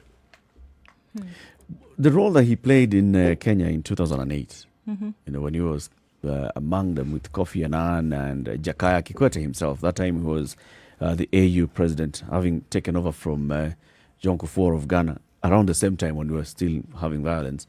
It's something that we appreciate ourselves. It's interesting because he was I remember this clearly because he made a suggestion and he said that these two need to have a conversation amongst themselves. And he asked that Martha Karua and William Ruto leave. Yeah, you step aside. And many said that because of that, that's why there was able to be some sort of consensus. And the suggestion came from him. He's the one who actually said it. You know what? There are too many people in the room, as it were. Remove all of these people and let these two have a conversation. And it is seen that because of that suggestion, that's when now you had the decision that was made that then led towards the accord and then peace thereafter. That particular modus operandi was to be followed on other occasions as well. When the coalition wasn't coalescing. Yeah. Yeah. Yes. And the two principals once again sat. And the two of them. Yeah. And chatted. Left out the noise, chatted. And somehow a path was charted and they moved forward. Yeah. He understood when such people are referred to as wise old men, the sentiment and the expression is not wasted. It's actually very accurate. Yeah. Yes. True. He saw and understood. So we're coming to the end of the show for the week. Njeri Muga, as we do that, give us today's proverb. If you climb up a tree, up, so no story of cutting the tree, up, it's upright, you must climb down the same tree. But as I said, if you think you're athletic and energetic, jump and enjoy the consequences that will definitely follow. What's the context of this? What's the meaning of this proverb? You see, we talk about a path well trodden, and there are many sayings around this sort of thing, but the simple, not salient, the simple meaning is this. You really must understand the importance of the people around you. It isn't just the path. And you must understand the role they play at every stage of your life. Whether you are in high society or low society, in the middle, you must never underestimate this because they never stop being where they are. Yes. Thank you very much. And thank you very much for tuning in to the Situation Room this week. Join us again next week, Monday to Friday, 6 a.m. to 10 a.m. Yeah, of course, you'll be with Monique from today. What time? 2 to 7. 3 to 7. 3 to 7, sorry. 3 to 7 o'clock is Spice Drive. And then the adults in the room will be here later in the morning. It's 10 o'clock. Evening. And again, good morning. It's now 10 o'clock. Goodbye. Nduh Okoh, it's a Friday. Go home.